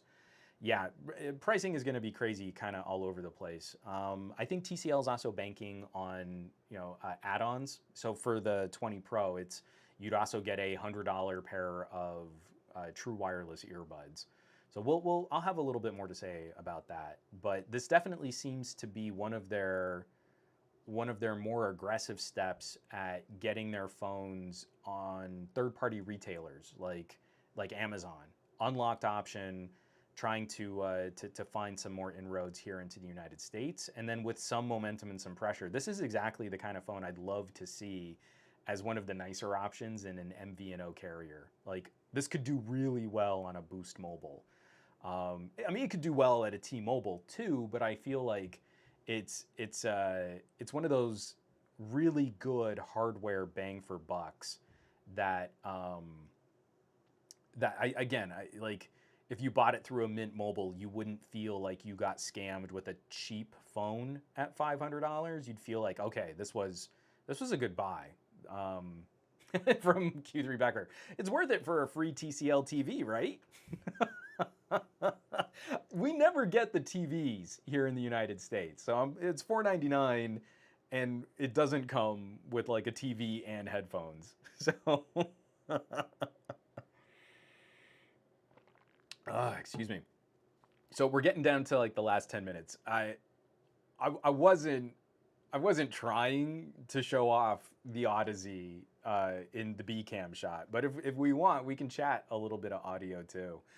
Wrapping up TCL, my video's out. I'm gonna have some follow-ups on the TCL 20S and the TCL 20 SE, and then I want to chat with TCL. Hopefully, we can do some giveaways if they're fine, kind of giving up those phones, and if you guys are okay, maybe walking away with phones that have been lightly used for review purposes.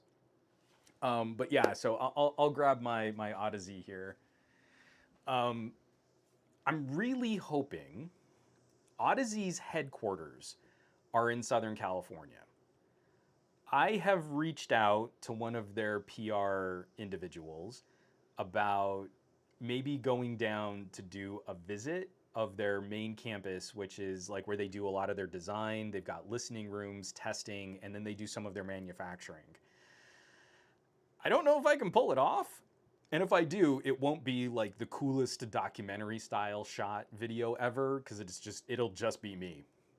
It's not like I've got a camera guy and an editor that I can lean on. But I'm really hoping that we can go down, visit, and chat with the folks at Odyssey. But I really felt like this was the right time to revisit the Mobius.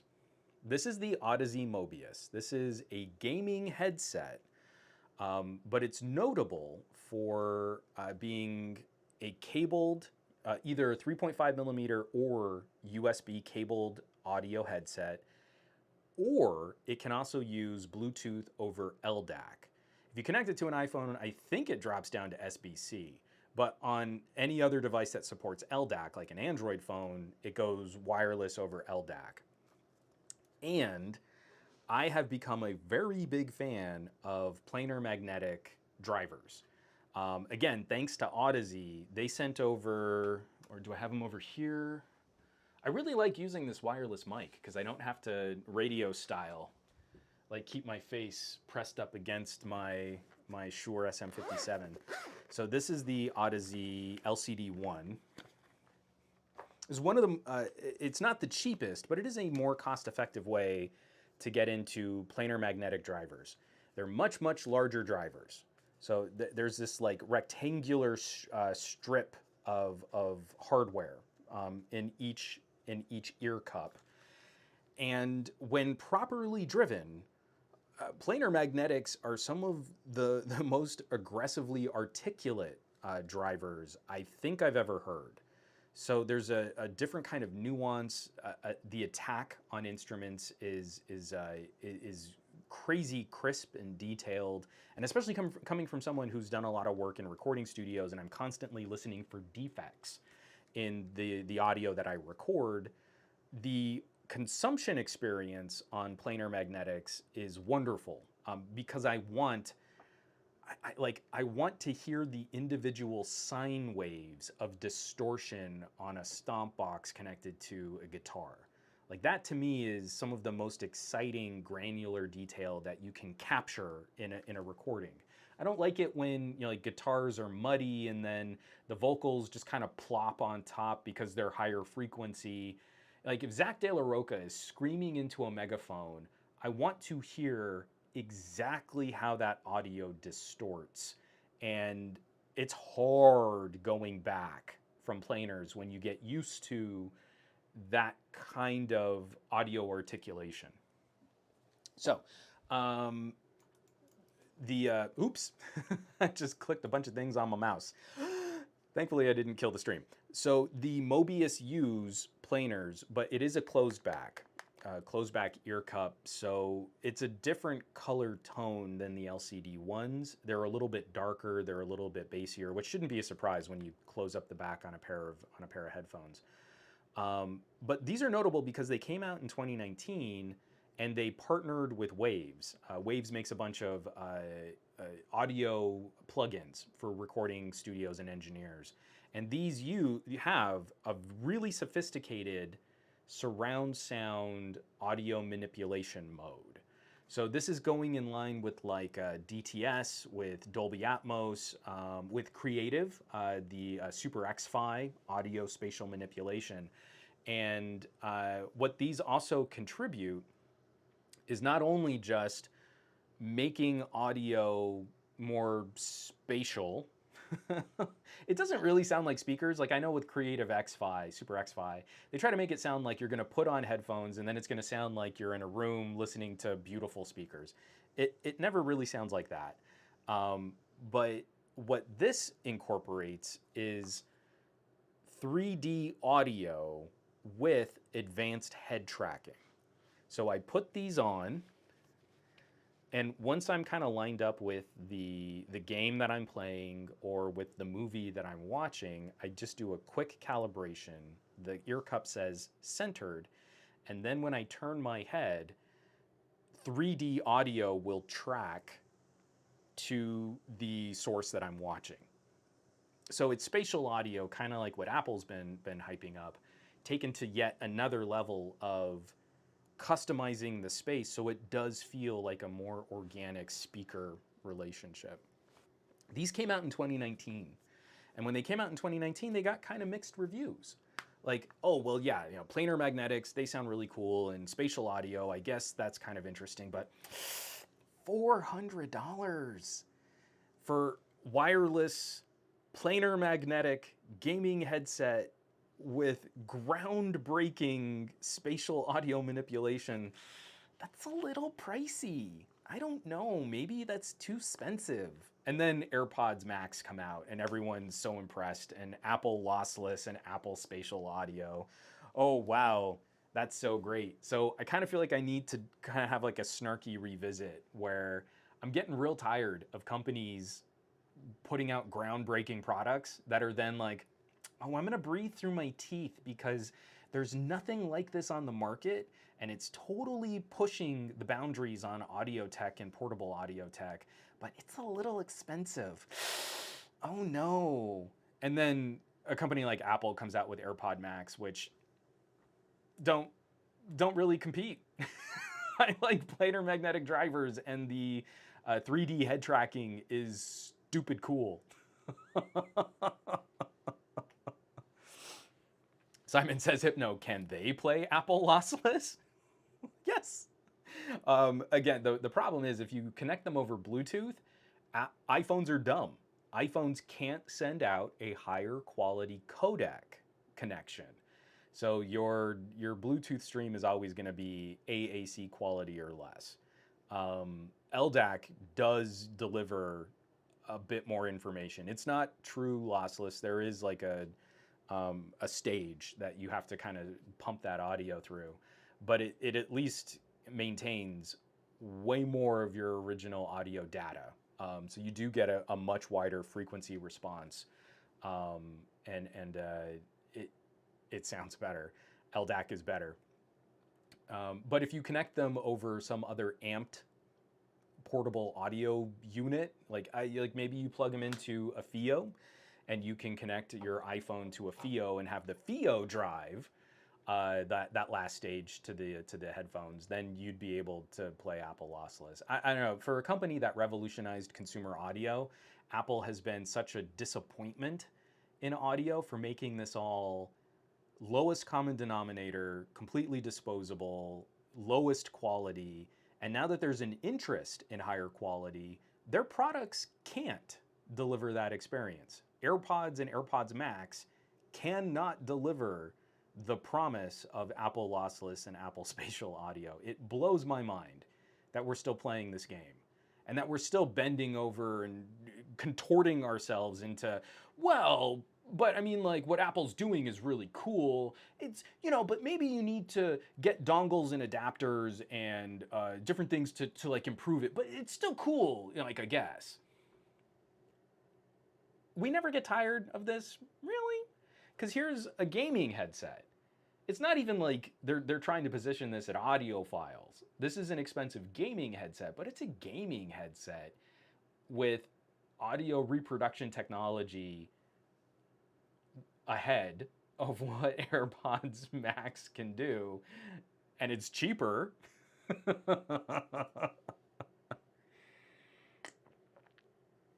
So the trade-off would be, because it's a gaming headset, there is an idea of use where you would probably be more in your living room. So there is no active noise cancellation. So that's the trade-off. For $150, what you're looking for is a more futuristic consumption of your audio with all of this 3D head tracking, but they might not be as good taking them out and listening on the go. They're closed back, so they're going to do a fair amount of passive noise reduction, but you're not going to get that hyper silence of the active noise cancellation. But again, $150 difference between this and AirPods Max, and you really can listen to higher quality audio and play your games better, I feel like it's a compromise that you can explore. From Destadore. That's why I love my KZ ES4s, because I see the little hi-fi symbol pop up on my LG G8. And it's funny that you mentioned that, because again, I have my ES4s like in arm's reach quite a bit. And I keep comparing against these guys, because like for 20 bucks, $20, it's hard. It's really hard to just outright beat that dual driver little IEM. KZ, I feel like, for all of the other, you know, like nicer and more premium in-ear monitors and earbuds and stuff that we talk about, I keep coming back to the ES4 as like a baseline, because they're real good. They're just really good. Yes, I'm gonna have a video out on the Odyssey, and I'm also thinking like this could be kind of fun. Like I want to do a roundup, because I've got the creatives here. Can I get them out of the bookshelf though? That's gonna be the big question. So this is the SX Fi. When I spoke to a creative PR rep, they said we call it the Sex Fi. So according to Creative, this is their Sex-Fi theater headset. So I want to play with this. This is a little less focused on gaming, and in the same way that, you know, listening on the Mobius, like if you were to watch a movie, I really like the effect. You're sitting down, you're watching the movie, and as you move your head, the audio tracks to the relationship, to the direction of where the movie would be watched. So these two, in terms of like cinema experiences, I want to pit them against each other. And then, I don't know if I can get to them. They're way back, way down here on my bottom shelf. Ugh. One of them. And the other one. Whew. That was fun. Okay, and then for gaming, I've got my Audio Technicas. So this is a wireless gaming headset from Audio Technica, but it uses a dongle, a proprietary wireless dongle for the audio send receive. And then my Sennheisers, my GSP, these are crazy. Like they look like something out of Halo. They're a little dusty. They look like something out of Halo, where you put these on and they look like real hardcore and militaristic. And wow, my room just went hyper silent because these cups are like crazy isolating. So I think I'm gonna have to do a round robin, like, because I've had all of these and I use them for different things at different times. And I think we've got pricing from the Creative I think might be the cheapest. I think you can get those for less than 300 now, from 300 to 400. Like in that window for gaming headsets with different pros and cons, like some have Bluetooth support, some have, you know, sort of better direct line of sight audio processing, and all of them have their own flavor of surround sound. Like they all list, like this one lists 7.1, this one lists 7.1, Creative lists like speaker in air kind of audio processing, and then the Mobius with the head tracking. So I've just been like loving this. Like the Mobius has brought me back to like, oh, I've got to listen to these. Oh, but I should compare them against these Audio Technicas. Like, oh, you know what my Sennheisers used to do? Aditya Nelwan needs to start his own gaming channel. So what's kind of frustrating is this is the stuff that I used to help produce over at Newegg, and Newegg's channel has been kind of shifting a little, and I'm not doing as much regular work with them. So we would do this, like we would just be at the offices in City of Industry, the main campus for Newegg, and the Game Crate guys, the people who used to write all their game reviews, we would just sit there and you're like, oh, you've got to try this. Put on this VR headset. Oh, you've got to hear this new gaming headset. You know, what do you think of this new keyboard? And now I don't get to do that anymore. It's just kind of a bummer. Like, I get real excited about this kind of stuff, but it's not really the content that I do as consistently on my own personal channel, because I used to have that outlet of making it for Newegg. So I think I kind of need to get back to a little of it. But I'm telling you, like, this has been such a fun way to revisit, because these are all products that are still kind of like the top tier options. Audio Technica is still selling this wireless headset. It's been out for over a year.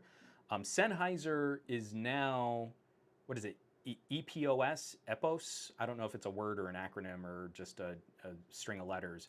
But the GSP series of headsets now lives under a different label than Sennheiser. So my Sennheiser looks older, but it's the same hardware. Like, they haven't changed the headset, they've just changed the label on the box.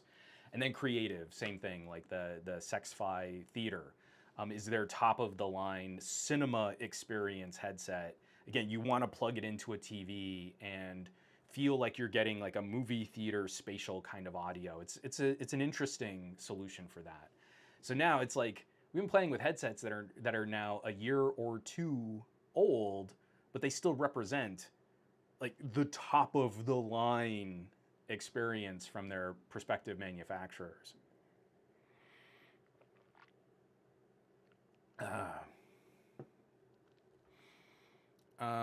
From Ingug We Trust, what do you think of the Sennheiser 599 SE for gaming? Is open back better for imaging? It is, but I feel you run into some issues with isolation and immersion. So it kind of just depends on how you like to consume your games and whether or not you can control the environment around you.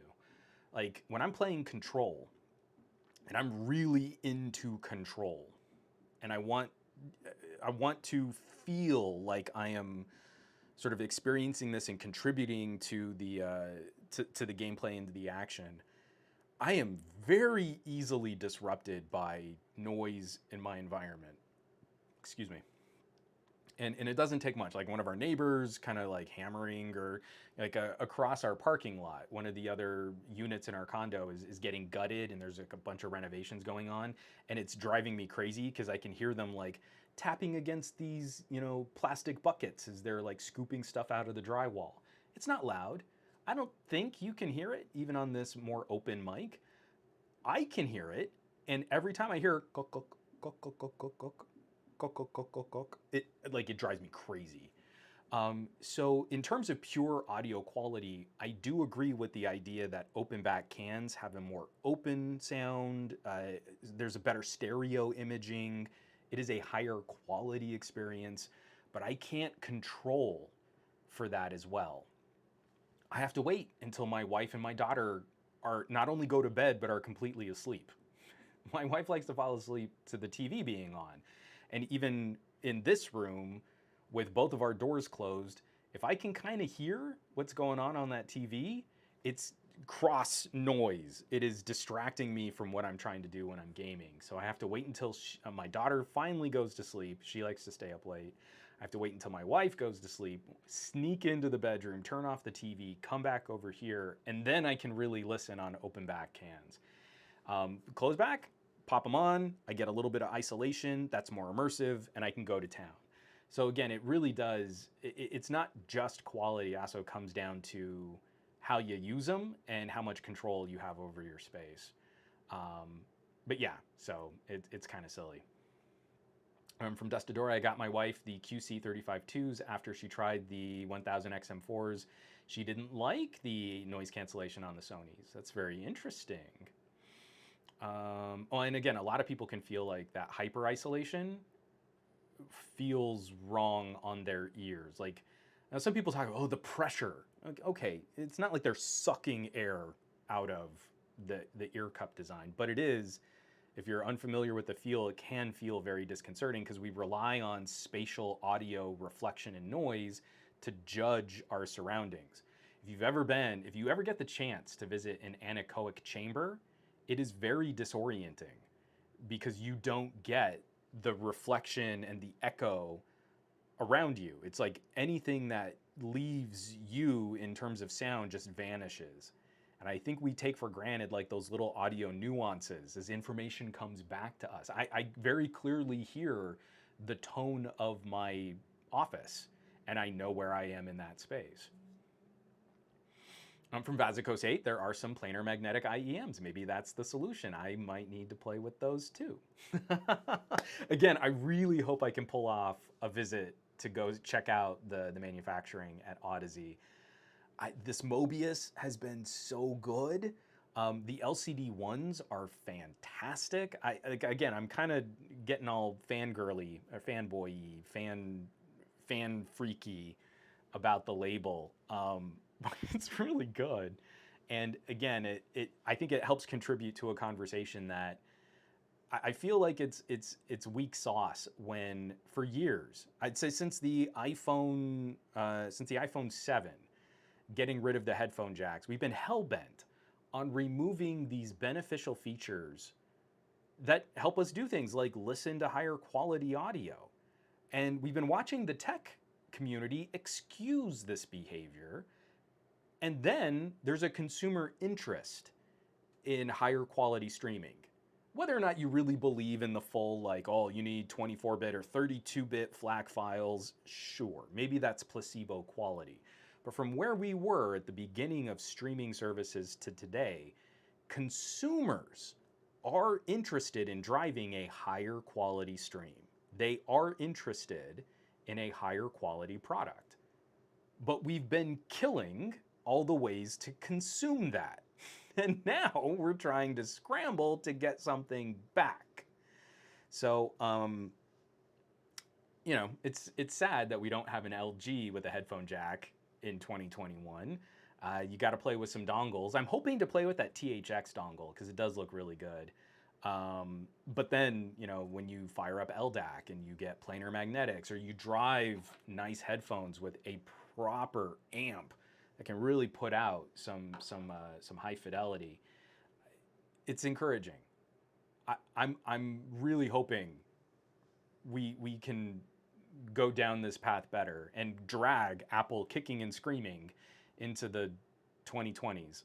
So that's probably the best place to wrap this up. We need to jump so we can go hit Samsung Unpacked. I hope you guys catch that stream. If you're listening on the replay crew, you're catching the audio version of this podcast, please go check out the NUKED giveaway for an RTX 3070 Ti. And hit fanfund.io/Juan Bagnell. Get yourself in the running for a $150 Amazon gift card. We will announce the winner next week. I would really love it if those contests go to people that are participating on streams like these. There is no manipulation where I can weight those contests towards those of you who are catching this podcast or my live streams or my Newegg content. But it would be nice. I would love to see the winner be someone that, you know, is in this comments today. So please make sure you get entered. Make sure you're in the running for these giveaways. And lots of stuff coming out. TCL 20 Pro 5G, you can already catch that. I'm gonna have a Pixel Buds video. I'm under embargo for another phone that's gonna be really cool to talk about coming this week. I'm gonna be checking out TCL 20S and SE. We're gonna be chatting Odyssey and gaming headsets and 3D and spatial audio. This is gonna be a busy week. So I hope you're along for the ride because it's gonna be some fun stuff. As always, folks, thanks so much for watching and sharing. This chat has been phenomenal. Thanks for letting me try that experiment, going B-cam, because I think we're gonna try and do a little bit more of that in the future too. Folks, I want you to have an amazing week, all right? I want you to do awesome with your technology. I want you to be awesome with your technology. And I'll catch you back here next week for another episode of the Monday Morning Tech Chat Show on the SGGQA podcast channel. Be well. Take care. I love you all, and I'll catch you back.